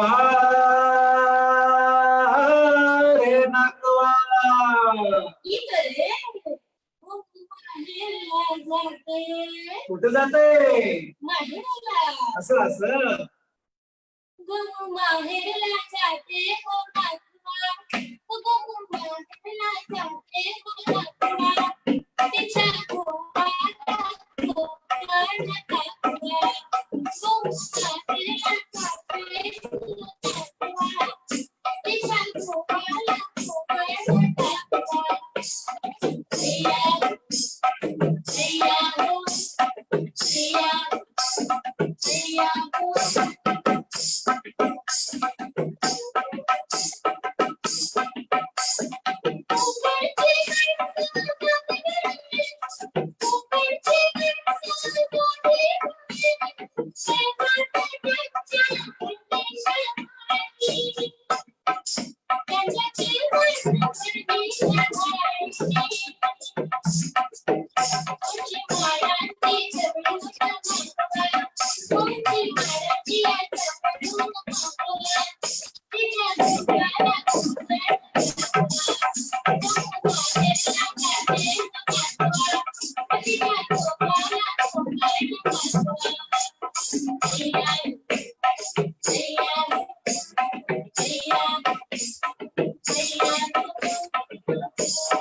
या नंबरवर माझ्या नंबरवर प्रश्न पाठवा. नारायण खूप अतिशय म्हणजे सुंदर असं आणि म्हणजे ताल आहे, त्याला लय आहे आणि तुमचं दोघांचं ट्युनिंग म्हणजे आपलातून ज्यावेळेस कस्तुरी बरोबर गिरीशकडे बघते त्यावेळेस गिरीश एक वेगळाच ठेका धरलेला आम्ही सगळ्यांनीच आज या संवादाच्या माध्यमातून अनुभवलेला आहे. तर खूप सुंदर मैफल. विक्रम सरांनी तर फेसबुकच्या कमेंट मध्येच असं टाकलं होतं की आजची मैफल 2 तास चालतच राहायला पाहिजे किंवा जोपर्यंत चालेल तोपर्यंत चालू देऊयात. पण सगळ्याच गोष्टीला आपल्या काही मर्यादा असल्यामुळं आपण काय करूयात की पटकन आपण आजच्या काही प्रश्नांकडे जाऊ. या प्रश्नांच्या माध्यमातून सुद्धा जिथं शक्य असेल त्या ठिकाणी नक्कीच आपण कविता ज्या आहेत पाठ्यपुस्तकातल्या असतील किंवा आता या प्रश्नोत्तराच्या माध्यमात आपण वेगळ्या कविता जरी असल्या आपल्या आवडीच्या त्यांचं सुद्धा गायन आपण घेण्याचा या ठिकाणी नक्की प्रयत्न करूयात आणि आपल्या प्रेक्षकांना आणखी ही मेजवानी अशीच सुरू ठेवूया. तर सगळ्यात पहिला प्रश्न आपल्याला आलेला आहे सुवर्ण बोरगावकर यांचा सोलापूरवरनं प्रश्न आहे. त्या विचारतायत कविता गायन करावे की सादरीकरण करावे, चालीमुळे कवितेचा अर्थ बदलतो का? म्हणजे आता चर्चेतनं स्नेहलताई आणि तुमच्या चर्चेतनं बऱ्यापैकी हे मुद्दे गेलेले आहेत तरी सुद्धा आणि म्हणजे सादरीकरण कुठल्या कवितेचं करू शकतो, गायन कुठल्या कवितेचं करू शकतो आणि अर्थ बदलू शकतो का सादरीकरणाच्या माध्यमातून? ह्याचं काही उदाहरण तुमच्याकडे असेल तर नक्की आम्हाला ऐकायला आवडेल. या प्रश्नाचं उत्तर असं आहे, सादरीकरण करायचं की गाणं म्हणायचं हे त्या कवितेच्या छंदावर, त्या कवितेच्या स्वरूपावर अवलंबून असतं. काही कविता या मुक्त छंदातल्या असतात किंवा छंदात असल्या तरी त्यांचा बाणा वेगळा असतो, त्यांची स्टाईल वेगळी असते, स्टाईल वेगळी असते. ती सादरीकरण पूर्ण सादर करायची आणि ज्या कवितांना छान चाली लावू शकतात, लयात्मक शब्द असतात किंवा यमक शब्द जास्त असतात, अशा ठिकाणी मात्र आपण गाणं लावू शकतो. आणि अर्थाच्या बाबतीत जर म्हणायचं झालं तर आधी मी बोलल्याप्रमाणे की कविता ही मुलांच्या भावविश्वात घेऊन जाते त्यांना. मग कधी कधी तो त्यांच्या पण म्हणजे त्यांचा अर्थ ते लावू शकतात, पण मग आपल्याला ते काम करायचंय पुढे की ओघवत्या शैलीमध्ये आपण त्यांना बरोबर त्या रुळावरती घेऊन यायचं. यासाठी मला एक उदाहरण द्यायचं. समजा नक्कीच. एखादा बॅट्समनला तुम्ही म्हटले की आजच्या मॅच मध्ये तू कोणती शॉट मारणार आहेस, त्याला ते सांगता येणार नाही. नक्कीच. वर्गात गेल्यानंतर जी परिस्थिती असते, जो माहोल असतो, त्याला अनुसरून आपल्याला सादरीकरण करावं की चाल लावावी, तर अजून कोणत्या प्रकारे नाट्यकरण करावं हे आपण ठरवायचं त्या ठिकाणी. नक्कीच. एक मिनिट.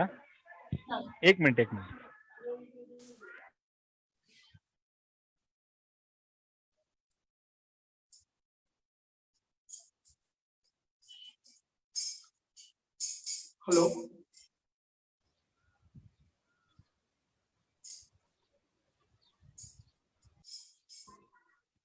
प्रश्नही पटकन. हा. सॉरी, एक मिनिट. हो. हा पुढचा प्रश्न आपल्याला सुवर्ण बोरगावकर यांचाच आहे. याच प्रश्नाला जोडून ऍक्च्युली मला असं म्हणायचं होतं की म्हणजे जसं सुवर्णताईंनी विचारलंय की सादरीकरण किंवा कविता गायन या दोन्ही केल्याने काही एकच कविता आहे आणि तिचं सादरीकरण केल्याने त्याचा अर्थ बदलतोय किंवा कविता गायन केल्याने त्याचा अर्थ बदलतोय, असं काही आहे का? म्हणजे असं एखादं उदाहरण तुमच्याकडे आहे का? जसं आपण मराठी व्याकरणामध्ये म्हणतो की स्वल्पविराम जो आहे तो थोडासा एका शब्द अलीकडे केला की वाक्याचा अर्थ बदल, असं काही होतं का? असं काही म्हणजे एखाद्या तुमच्याकडे उदाहरण आहे का? आता समजा आपल्याला कविता म्हणायची आहे की समजा मी पहिले छंदामध्ये म्हणून बघतो. रंग रंगुल्या सान सानुल्या गवत फुला रे गवत फुला, असा कसा रे मला लागला सांग तुझा रे तुझा लळा. आता हा जो अर्थ या छंदातनं आपल्याला व्यक्त होतो तोच अर्थ आता वाचन पद्धतीने साधला. रंग रंगुल्या सान सानुल्या गवत फुला रे गवत फुला, असा कसा रे मला लागला सांग तुझा रे तुझा लळा. क्या बात आहे. पद्धत वेगळी आहे, आशय तोच राहतो. आणि काही आपण अलंकाराचं उदाहरण घेतलं, श्रीकृष्ण नवरा मी नवरी, शिशुपाल नवरा मी नवरी, तर अशा पद्धती काय ती आपल्याला घेणं गरजेचं आहे. अशा पद्धतीने ही शिक्षकाची काय म्हणतात शिक्षकाचं काम आहे. हातोटी येते आपली. बरोबर. मला तुम्ही गवत फुला रे गवत फुला म्हणून दाखवल्यानंतर मला पु ल देशपांडेंचं बिगरी ते मॅट्रिक मधलं ते एक कविता आठवती. त्यांच्या शिक्षकांनी त्यांना शिकवलेली, देवाजीने करणी केली भाते पिकली पिवळी झाली. म्हणजे जो आपण भयालंकार जो आहे, अशा भयालंकारामध्ये त्या कवितेचं गायन काही शिक्षक करतात, काय हरकत नाही. आपण पुढच्या प्रश्नाकडे जाऊया. त्याच विचारतायत की ज्या कवितांना चाली लागतच नाही त्या अशा कविता मुलांना आवडत नाही, मग काय करावे? म्हणजे आता बऱ्याच वेळा म्हणजे प्रत्येक कवितेत गेयता असते असं नाही. काही कविता ज्या आहेत त्या आशयघन असतात, त्यांच्यात अर्थ खूप असतो पण त्यांना काही चाल लागत नाही. मग अशा वेळी काय करतील किंवा तुम्ही त्याला सुद्धा चाल लावण्याचा प्रयत्न करता का? नाही, ओढून ताणून कोणतीच चाल लावायची नसते. ती लागली तरच लावायची असते, कारण ते इफेक्टिव्ह नसतं. आणि समजा एखाद्या कवितेला चाल लागतच नाहीये आणि ती कविता मुलाला थोडीशी बोर होते, तर त्या कवितेचं नाट्यकरण करायचं, त्या कवितेमध्ये मुलांचा सहभाग घ्यायचा, त्यानंतर काही टेक्नॉलॉजी वापरून त्या कवितेत काय काय सांगितलेलं आहे याचं वेगवेगळं चित्र मुलांसमोर उभं करायचं. आता मागच्या अभ्यासक्रमामध्ये आपली थेंबा थेंबा कोसळून येतोस ही कविता होती. आता हे वाक्य होते ते, त्याला काय चाल लागणार होती, पण मग त्याला मी काय केलं होतं माझ्या वर्गामध्ये, थेंबाचं एक प्रतिकृती बनवली किंवा एक कार्डबोर्डचा आपण थेंब बनवला, मग अजून ढग बनवले, असं त्यांना उभं केलं. आणि मग त्यांच्यातलं संवाद, थेंबा थेंबा कोठून येतोस कोठे जातोस कोठे राहतोस, पाण्यात केलेले बाळ मी तो उंचावरून येतो आणि जमिनीच्या पोटात शिरतो. आता हे करत असताना वर्गाच्या समोर बोलू शकतो आपण, त्याला थेंब बनवू शकतो. तेच ना. बाबा तू थेंब आहेस, त्यानंतर एखाद्याला आकाश बनवायचं, एखाद्याला ढग बनवायचं, असं सांगायचं असं आहे की म्हणजे प्रत्येक कवितेला ओढून ताणून चाल लावू नये. ती सहज लागली तर वेल अँड गुड, आणि जर नक्कीच. नसेल तर आपण तिला सादरीकरणातूनही हे करू शकतो. नक्कीच खूप छान. म्हणजे जर एका तुम्ही जे थेंबा थेंबाचं सांगितलं खूपच आवडलं मला पण, आणि नक्कीच अनेक शिक्षक याच्यातनं त्यांच्या कल्पनेप्रमाणे प्रत्येक कवितेचं सादरीकरण तरी नाही चाल लागली तर आपल्या पद्धतीने संवाद असेल, नाट्यकरण असेल किंवा सादरीकरण करण्याचा नक्कीच यापुढे प्रयत्न करते. खूप छान. त्यानंतर शालिनी कालसर्पे विचारतायत, काही विद्यार्थी वर्गात कवितांच्या बाबतीत नीरस असतात, त्यांच्यासाठी काय करावे, गोडी कशी निर्माण करावी? आता काही म्हणजे कदाचित हा शिक्षकांचाही दोष असू शकतो किंवा काही विद्यार्थ्यांना बरोबर. कवितांविषयी एवढी गोडी वाटत नाही. मग अशा वेळी आपण कशा पद्धतीने त्यांना कवितांची गोडी लावू शकतो? नक्कीच. आता आपण हे जे आतापर्यंत सादरीकरणाचा जो भाग बघितला, तो मला वाटतं की 5वी पर्यंत 6वी पर्यंत आपण तो भाग मुलांकडनं हे करू शकतो. पण मोठ्या वर्गांमध्ये हा प्रश्न नक्कीच प्रत्येक शिक्षकांना येतो. काही मुलं नक्कीच असे मागे असतात. मग त्यांच्या आपण काही जशा कवितांना चाली लागत नाही. आता जसं आपण कणा कवितेचं उदाहरण घेतलं समजा, तर त्याला काही चाल नाहीये, पण मग ती कविता आपण जर व्यवस्थित सादर केली, बोलण्यातून आपल्या ओळखलं तसं मला पावसात आल्या कोणी, कपडे ते गमगमलेले केसावरती पाणी, अशा पद्धतीने. आणि त्यातही जे मुलं नीरस आहेत तर त्यांनाच आपण समोर बोलवूयात. या सादरीकरणामध्ये आता आपण जसं थेंबा थेंबामध्ये घेतलं, त्यांना जे बोर होत आहेत त्यांना समोर थेंब करायचं, आपोआप त्यांना देखील टाळ्या वाजल्यानंतर, त्यांचं कौतुक झाल्यानंतर त्यांनाही नक्कीच याच्यामध्ये आवड निर्माण होईल.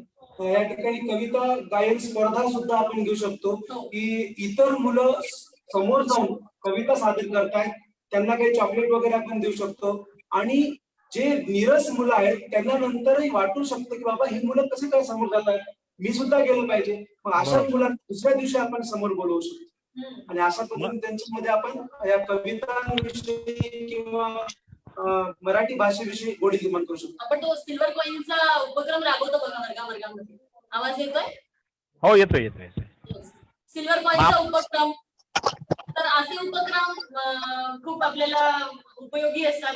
एक झेंड्याचा उपक्रम मी वर्गामध्ये घेतला होता. तो उत्तर देईल किंवा जो रोजचा अभ्यास रोज करेल, तर त्याला तो झेंडा आपण त्याच्याकडे राहणार. तो झेंडा माझं एका शब्दात उत्तर असेल, एका वाक्यात, की शिक्षक जर शिकवताना रस घेत असेल तर वर्गातला मुलगा नीरस राहणार असेल. नक्की, क्या बात आहे. नक्कीच. खूप छान. शालिनीताईला नक्कीच आपल्या प्रश्नाचं उत्तर मिळालं असेल. पुढे हा प्रश्न पण म्हणजे चर्चेच्या माध्यमातून येऊन गेला तरी आपण थोडक्यात सांगूया. कवितेला हिंदी चित्रपटातील गाण्यांच्या चाली लावणे कितपत योग्य आहे? तुमचे काय मत आहे? योग्य नाही सर. ज्ञानेश्वर चाटुपळे सर विचारतायत औरंगाबादवरनं. मी सरांना सांगू इच्छितो की एखाद्या गोष्टीतून चांगला फायदा होणार असेल, लर्निंग आउटकम चांगले येत असेल तर हिंदी चित्रपटाची चाल नक्कीच घ्यायची. आता माझ्या शाळेतलं एक उदाहरण देतो. माझ्याकडे मुस्लिम मुलं जास्त आहेत, हिंदी भाषिक जास्त आहेत, हिंदी भाषिक म्हणता येईल, किंवा केरळचे वगैरे किंवा ख्रिश्चन लोक जास्त आहेत. त्यामुळे मराठीपेक्षा हिंदी जवळची वाटते बऱ्याच लोकांना. नक्की. त्यामुळे आम्ही हिंदी चित्रपट चाली घेतो. उदाहरणार्थ बघा की सुंदर सुंदर शब्दांचे सुंदर सुंदर घर, सुंदर सुंदर शब्दांचे सुंदर सुंदर घर, त्यातून काही हळवे हळवे राहतो ते स्वर, सुंदर सुंदर शब्दांचे सुंदर सुंदर घर, घरात होता काना मात्र वेलांटीचा मेळ, एकोप्याने खेळायाचे सगळे अक्षर. आता मेरे रश्के कमरे खूप पॉप्युलर गाणं आहे, खूप पॉप्युलर. मुलांना हे गाणं पाठ आहे. मग का आपण फायदा घ्यायचा आपल्या कवितेसाठी? बरोबर. नक्कीच. खूप छान. म्हणजे ज्या ठिकाणी हिंदीची आपल्याला कविता होती, तितली तितली कितने रंगवाली, आम्हाला शिकवली की आमच्या सरांनी. नक्कीच. आणि अशा कविता, मला वाटतं अशा कविता आपल्याला आयुष्यभर लक्षात राहतात. म्हणजे प्रत्येकच टप्प्यावर आपल्याला ते आठवत असतात अशा वेळेस. अहो मुलं, एक स्टुडंट आता जरी भेटले तरी म्हणतात सर त्या ट्यून वरची चाल एकदा आम्हाला अजूनही आठवते म्हणतात. नक्कीच. 20 वर्षानंतर सुद्धा. हो ना. छान. अंजली संखे मुंबईवरनं विचारतायत, कवितेच्या चालीतून कवितेचे रसग्रहण याविषयी आपलं काय मत आहे? म्हणजे चालीवरनं आपण रसग्रहण कशा पद्धतीने करू शकतो? चालीवरनं रसग्रहण नाही करता येणार. आपल्याला त्या कवितेवरूनच कवितेचं रसग्रहण करता येईल. चाल हे फक्त एक माध्यम आहे मुलांपर्यंत पोहोचण्याचं.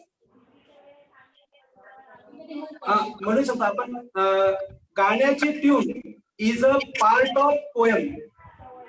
It is not a heart of poem. हो, क्या बात आहे. नक्कीच, नक्कीच, नक्कीच. म्हणजे हार्ट ऑफ पोएम हे रसग्रहण आहे आणि चाल जी आहे ती पार्ट ऑफ पोएम आहे. बरोबर, बरोबर.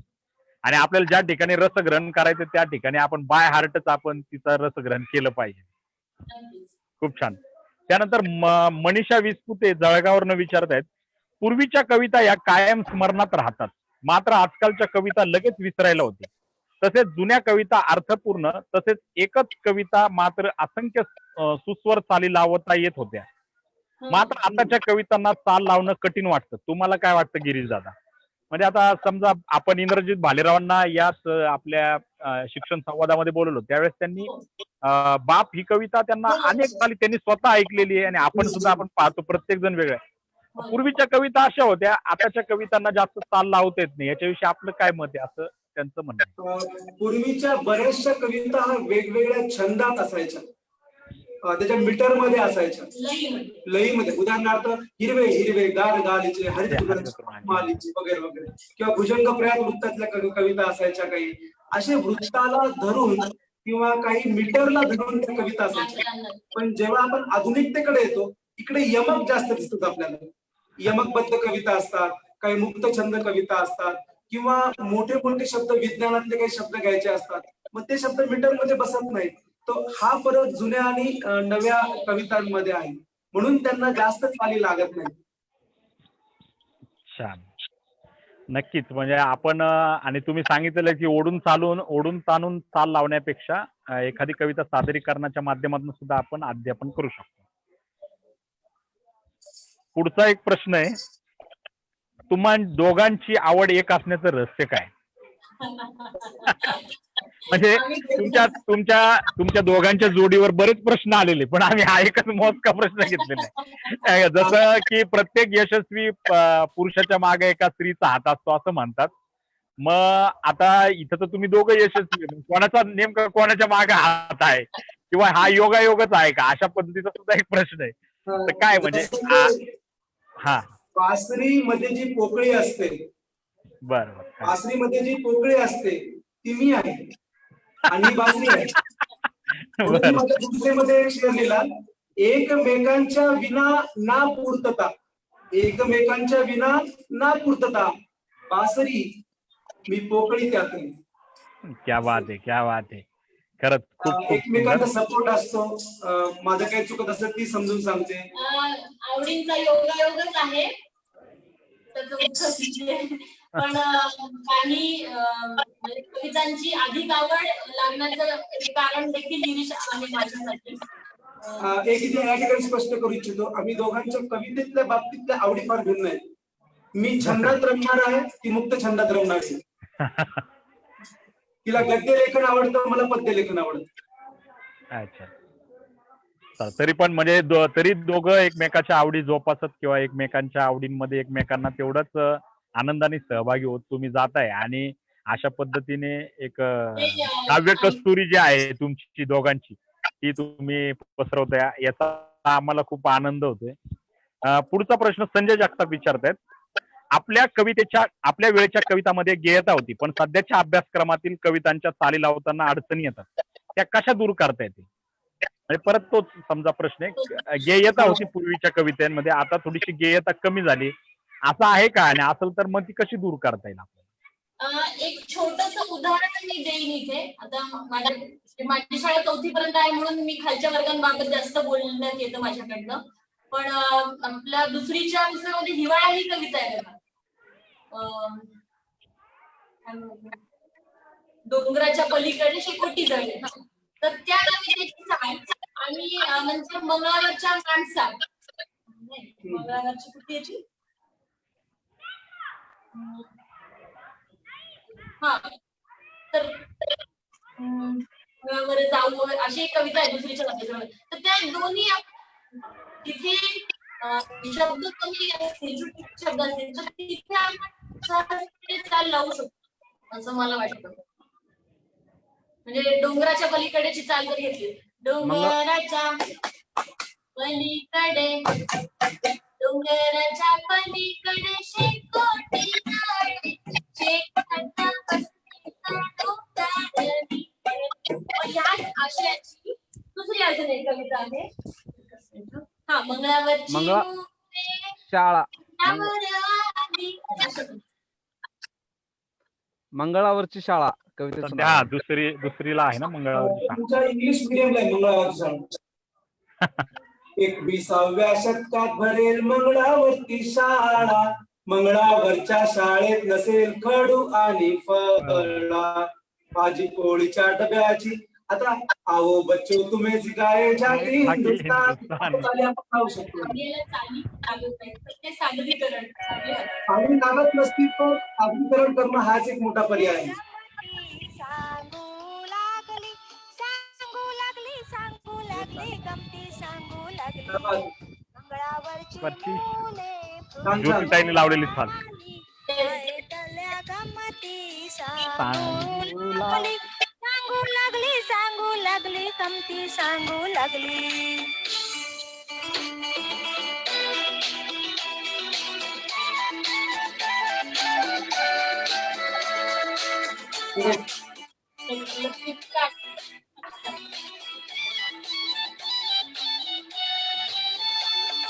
मंगळावरच्या शाळेत पाटी पेन्सिल नसते, पुस्तकाचेही ओझे खांद्यावर नसते.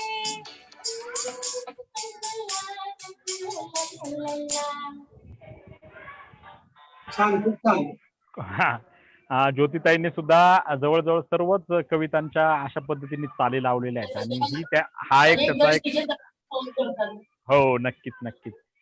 तर आपण आता आपल्या या आजच्या कार्यक्रमाच्या शेवटाकडे जाताना मी माझाच एक वैयक्तिक प्रश्न विचारतो. मला माहिती आहे की गिरीश सर आपण संस्कृत सुद्धा चांगला अभ्यास आहे आपला. मग संस्कृत मधली एखादी कविता जिला तुम्ही चाल लावली आहे किंवा ती तुम्हाला खूप आवडती अशी काही असेल कविता तर ती आम्हाला नक्कीच या ठिकाणी ऐकायला आवडेल. नक्कीच नक्कीच. आता मी कविता म्हणण्यापेक्षा फक्त कवितेला चाली लावावं असं काही नाही, मी व्याकरणाला पण चाल लावतो. मराठी भाषेचं व्याकरण. आता आमच्या भाषेमध्ये उपसर्ग आहेत बघा, संस्कृतमध्ये प्रिफिक्स म्हणतो आपण त्याला. हो हो हो. क, परा, आप, सम, अनु, अव, निस, निर, दुस, दूर, वि, आ, नि, आदि, अति, अपि, सु, अभि, प्रतिपरी, उपपद असे 22 प्रकारचे उपसर्ग मुलांना पाठ करायला फारच अवघड जायचं. मग थोडा विचार केला मुलांना काय सोपं करता येईल. मग बॉलिवूडचा पिक्चर आहे बॉडीगार्ड नावाचा सलमान खानचा, त्यामध्ये पॉप्युलर गाणं होतं. मग त्याला आम्ही ते लावलं की परा पसम अनु अव निस निर दुस दूर वि आणि आदि अति पिसु अभि प्रतिपरी उप उद प्रपरा तेरी मेरी असं ते गाणं येतं बघा. आम्ही ग्रामर मध्ये झेंडूबाम या ऍडव्हर्टाईजची चाल वापरली. अगच्छम अगच्छाव अगच्छाम अगच्छ अगच्छतम अगच्छत अगच्छम अगच्छताम अगच्छन अगच्छत अगच्छताम अगच्छन झेंडूबाम. ऐकायला आमच्या मुख्याध्यापिका असतील, शिक्षक असतील, विद्यार्थी असतात, हे येऊन बघतात काय चालू बघ, त्यांना छान वाटतं काहीतरी असे. आणि संस्कृत मध्ये सुद्धा आम्ही काही कवितांना चाली लावल्या.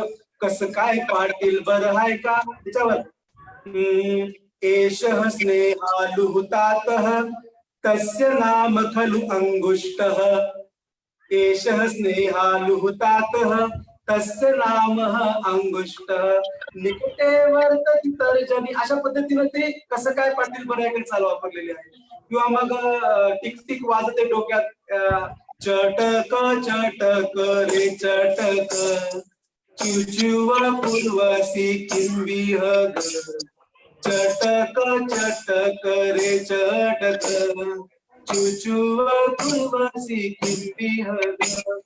अशा वेगवेगळ्या चालीचं. आता चिंता तर चिता चिता हे सुद्धा गाणं आम्ही पॉप्युलर जे मुलांना आवडतं ते घेतलेलं आहे. गच्छामि गच्छामः गच्छामः प्रथम पुरुष गच्छसि गच्छत गच्छत द्वितीय पुरुष गच्छति गच्छतः गच्छन्ति तृतीय पुरुष चिता चिता चिता चिता चिता. हे अशा खूप काही सुंदर. चाली लावलेल्या आहेत त्या ठिकाणी.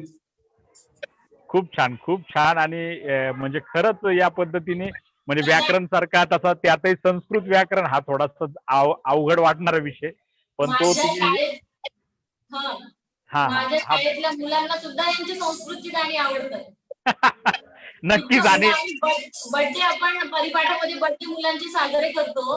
हा. मुलांना हॅपी बर्थडे ते सॉन्ग म्हणून झाल्यानंतर ते आवर्जून मीच तेवढं गाणं आपलं घ्यायला, मीच ते गाणं घ्यायला, मग ते म्हणायलाच लावतात, सुदिनम सुदिनम जन्मतव सुदिनम भवन्तु मंगलम जन्मदिनम.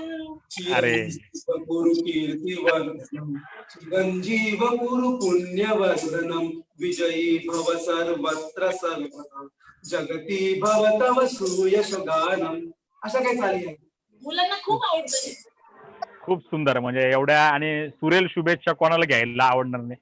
नक्कीच आमचा सुद्धा वाढदिवस ज्यावेळेस येईल त्यावेळेस तुम्ही फोन करून आम्हाला या संस्कृत गीतातल्या शुभेच्छा द्याला. तर पुन्हा शेवटाकडे जाताना मी आणखी एक कस्तुरीला असं विचारू इच्छितो. आज सकाळीच मी फेसबुकला पोस्ट पाहिली, शिव आणि कुहूनी एक हा, तर ते जर म्हणून दाखवलं तर आम्हाला नक्कीच आवडेल. एक शेवटचं आणि याच्यानंतर आपण आजचं सेशन या ठिकाणी संपूया. शिव आणि कुहूचं एक स्फूर्तिगीत घ्यायचंय आपल्याला. स्फूर्तिगीत घेऊन आपण नक्कीच घेऊया.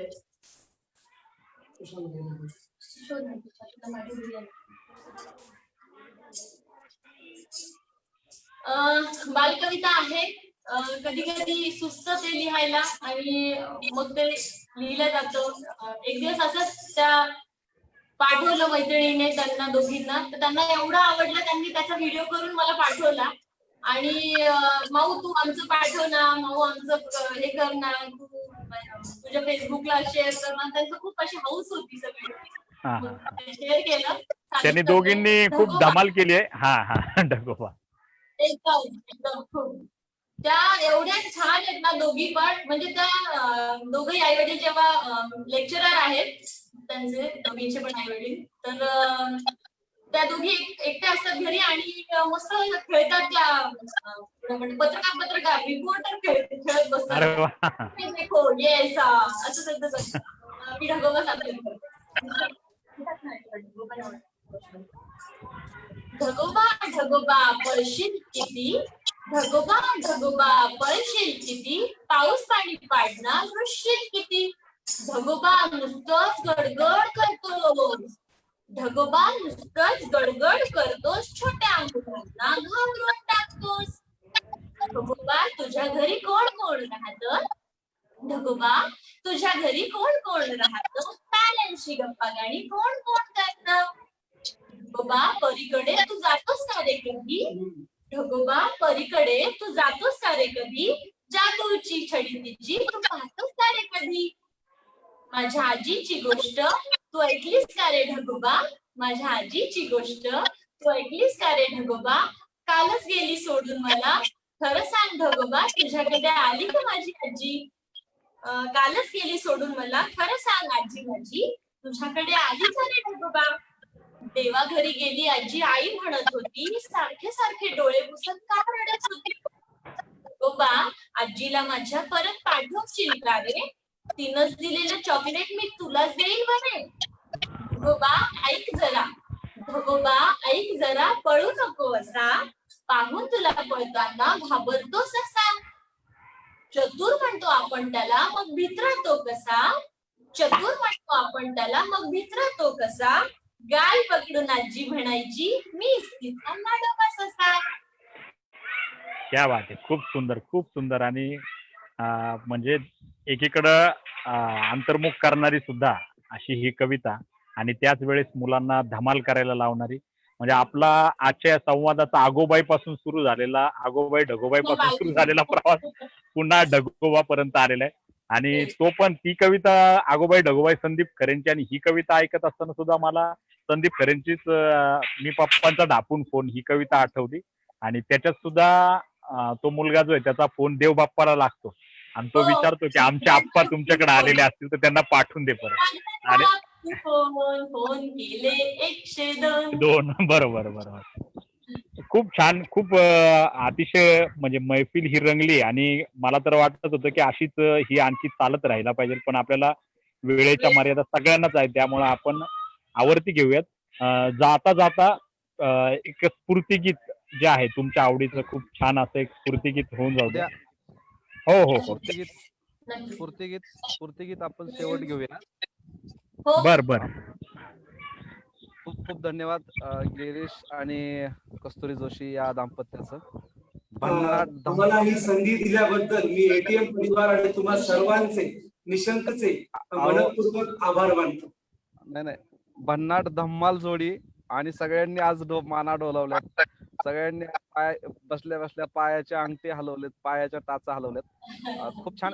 बालपणामध्ये सर्वांना तुम्ही नेलत, वर्गामध्ये पुन्हा एकदा शाळा बंद असतानाही घेऊन गेलात. त्याबद्दल तुम्हा दोघांचेही या ठिकाणी मी ऍक्टिव्ह टीचर्स महाराष्ट्र आणि निशंक या दोन्ही परिवाराच्या वतीनं धन्यवाद देऊ इच्छितो. त्याचबरोबर आजचं जे निवेदन केलं त्या स्नेहल भोर यांचंही या ठिकाणी मी धन्यवाद देऊ इच्छितो. आणि काही तांत्रिक कारणास्तव नारायण सरांना प्रश्न घ्यावे लागले, त्याबद्दल नारायण सरांचे या ठिकाणी मी धन्यवाद देऊ इच्छितो.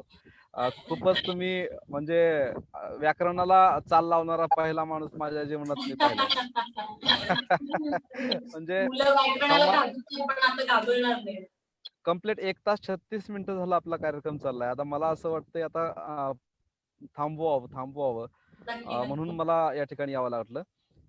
या शेवटी आपण काय करणार आहोत की स्फूर्तिगीत एक म्हणणार आहोत आणि त्यानंतर डायरेक्ट कार्यक्रम बंद होईल. तत्पूर्वी उद्याचा जो संवाद होणार आहे आपला, आपण जो शिक्षण संवाद 2.0 म्हणजे दुसरा भाग सुरू केलेला आहे एज्युटॉक, याच्यामध्ये आपण बोललोच होतो की काही आंतरराष्ट्रीय स्तरावरील शिक्षकही आपल्या संवादामध्ये भाग घेणार आहेत आणि आपलेही काही शिक्षक भाग घेणार आहेत. पाठीमागं आपण आपल्या ऑनलाईन संमेलनामध्ये जी घोषणा केली होती की आपण नेहमी प्रतिवर्षी आपल्या समूहाच्या माजी सदस्या स्वर्गवासी कल्पना महाडिक यांच्या स्मृतीप्रित्यर्थ आपण प्रत्येक वर्षी आपल्या वार्षिक शिक्षण संमेलनामध्ये कवी कट्टा आपण आयोजित करत असतो. परंतु यावर्षी आपलं शिक्षण संमेलन होऊ शकलं नाही, म्हणून या ठिकाणी आपण एक ऑनलाईन शिक्षण कट्टा हे घेणार आहोत आणि याच्यामध्ये आपण 3 भाग घेणार आहोत.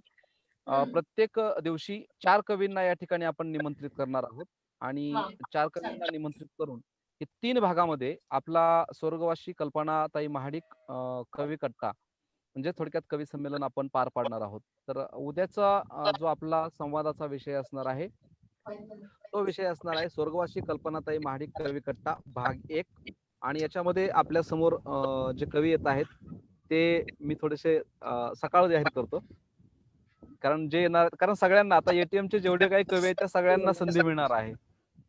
कारण आपण प्रत्येक 3 ते 4 भागामध्ये हे संमेलन संपवत आहोत. त्याचबरोबर आवाज कुठला येतोय?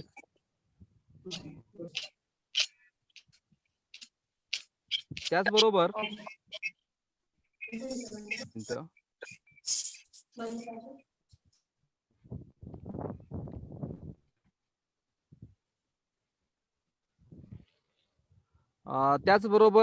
दिनांक 11 जून म्हणजे गुरुवारी विनिता गर्ग या दिल्लीवरून आपल्याशी संवाद साधायला येत आहेत. विनिता गर्ग या वर्की फाउंडेशन निवडलेल्या 50 शिक्षकांपैकी एक आहेत. कस्तुरी तुमचा व्हिडिओ बंद झालाय का? कस्तुरी आणि तुमचा व्हिडिओ जो आहे तो बंद झालेला आहे.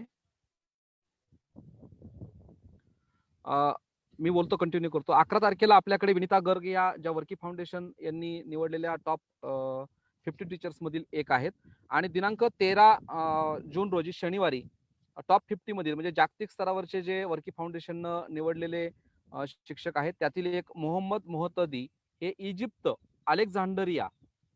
अलेक्झांडरिया इजिप्त येथून आपल्याशी संवाद साधण्यासाठी दिनांक 13 जून रोजी येत आहेत. तर 11 जून रोजी विनिता गर्ग ह्या नॅशनल अवॉर्डी आहेत 2018च्या आणि टॉप 50 मधील एक शिक्षिका आहेत. तरी असं उद्याचं आपलं शेड्यूल राहील. लवकरच आपल्याशी संवाद साधण्यासाठी अनेक मान्यवर येत आहेत. मी गिरीश आणि कस्तुरी यांना विनंती करतो की एक स्फूर्तिगीत म्हणावं आणि कार्यक्रमाचा समारोप करावा. हो. तुमचा व्हिडिओ बंद आहे की? आवाज येतोय? हो, Thank you, तुमचा thank you. व्हिडिओ बंद आहे. आवाज येतोय पण व्हिडिओ बंद आहे. व्हिडिओ व्हिडिओ कुठून चालू करायचा? आता स्टार्ट आहे ना व्हिडिओ? ओके. हा. दिसतोय? नाही ना. वेट थांबा जरा, नाही दिसत. 1 मिनिट थांबा, गडबड हा, करू नका. हा. ते कव्हरेज कमी असते. बंद आहे. आम्ही पाठवलं पहा request तुम्हाला आता पाठवतो. रिक्वेस्ट आली असेल. मी पाठवली ना. तुझ्या मोबाईलला घेऊयात? एकच मिनिट. कुठं आहे? व्हिडिओ कॅमेरा चालू करा तुमचा.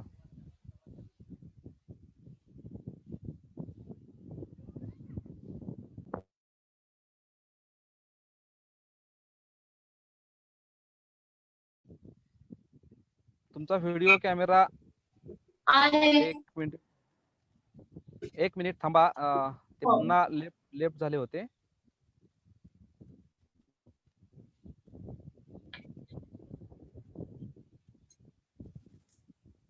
हा, दुसरा मोबाईल मध्ये लागेल. ओके. आता दिसतोय? दिसतोय. आवाज घुमतोय तुमचा. एक मोबाईल बंद करा. हो करते. केला. पहिला बंद करा. येस. लाईट आलीच नाही का? आली. बरं ठीक आहे. आम्ही क्रॉस बसलो कदाचित त्यामुळे असं. उजेड विरुद्ध दिशेला बसलात तुम्ही. उजेड हा. तुमच्यावर नाहीये. पूर्ण एक मिनिट. असं तिकडे कर. तिकडे कर. हा ठीक आहे. हा ठीक आहे. मला आपल्याला गीत ऐकायचंय फक्त. चला, काय अडचण नाही. तुम्हाला पाहिलंय बरेच 1.5 तास सगळ्यांनी पाहिलंय. गीत महत्वाचं आहे. येस. बरं चालेल. कोणतं गीत म्हणताय? बलसागर भारत हो. हो चालेल. बरं चालेल. ओके म्हणा. ओके.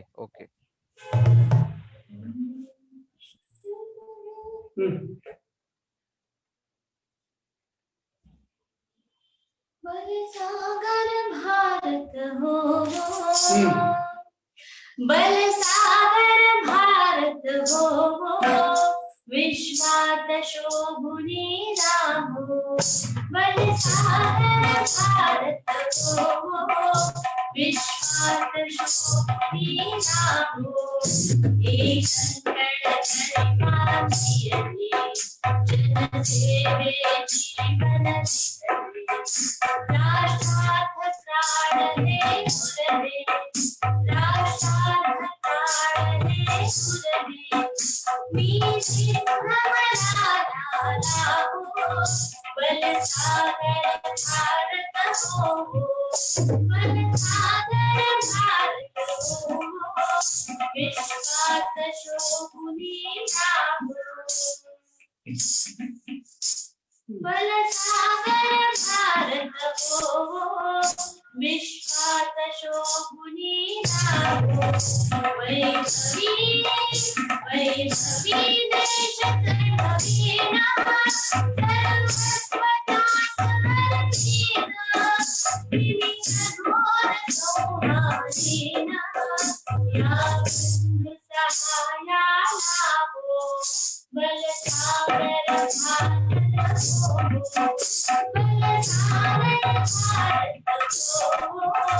विश्वात शोभुनी राहो. या शर्मा संसार दिव्य पुरुषार्थ. हे जीवन नाथरी कर.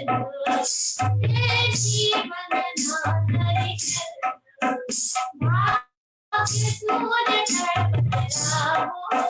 बलसागर भारत हो. बलसागर भारत हो. विश्वात शोभुनी राहो. विश्वात शोभुनी राहो. ई माय तोर वैभवे दिव्य शोभेर. जगतास शांती देईर. जगतास शांती देईर. तो सोन्याचा देवो.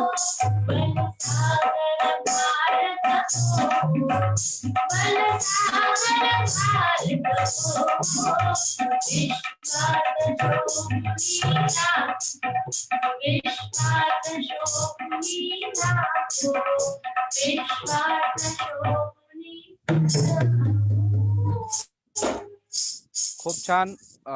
धन्यवाद पुन्हा एकदा. या ठिकाणी आपण कार्यक्रम या ठिकाणी आपण संपूयात. नक्कीच शाळा सुरू झाल्यानंतर पुन्हा एकदा आपण तुम्हाला एकदा निमंत्रित करू, कारण आपण लवकरच काही ऑनलाईन लेसन पण घेण्याचा विचार करत आहोत. त्यावेळेस नक्कीच तुम्हा दोघांनाही निमंत्रित केलं जाईल. पुन्हा एकदा सर्वांच्या या ठिकाणी ऑलवेज वेलकम दादा. थँक्यू. एक खूप मोठी जबाबदारी होती आजची. एवढे मोठमोठे सगळेजण आमचे आपले अधिकारी असतील, माझे बंधू भगिनी असतील, बाहेर आंतरराष्ट्रीय दर्जाचे सगळे शिक्षक असतील किंवा व्याख्याते असतील, आणि त्यांच्या मांदियाळीमध्ये आम्ही कुठेतरी शेवटच्या स्थानाला पण नसावं, तर अशा ठिकाणी आम्ही छान या रांगेत आहोत. तुम्ही आम्हाला ती संधी दिली. मनस्वी धन्यवाद.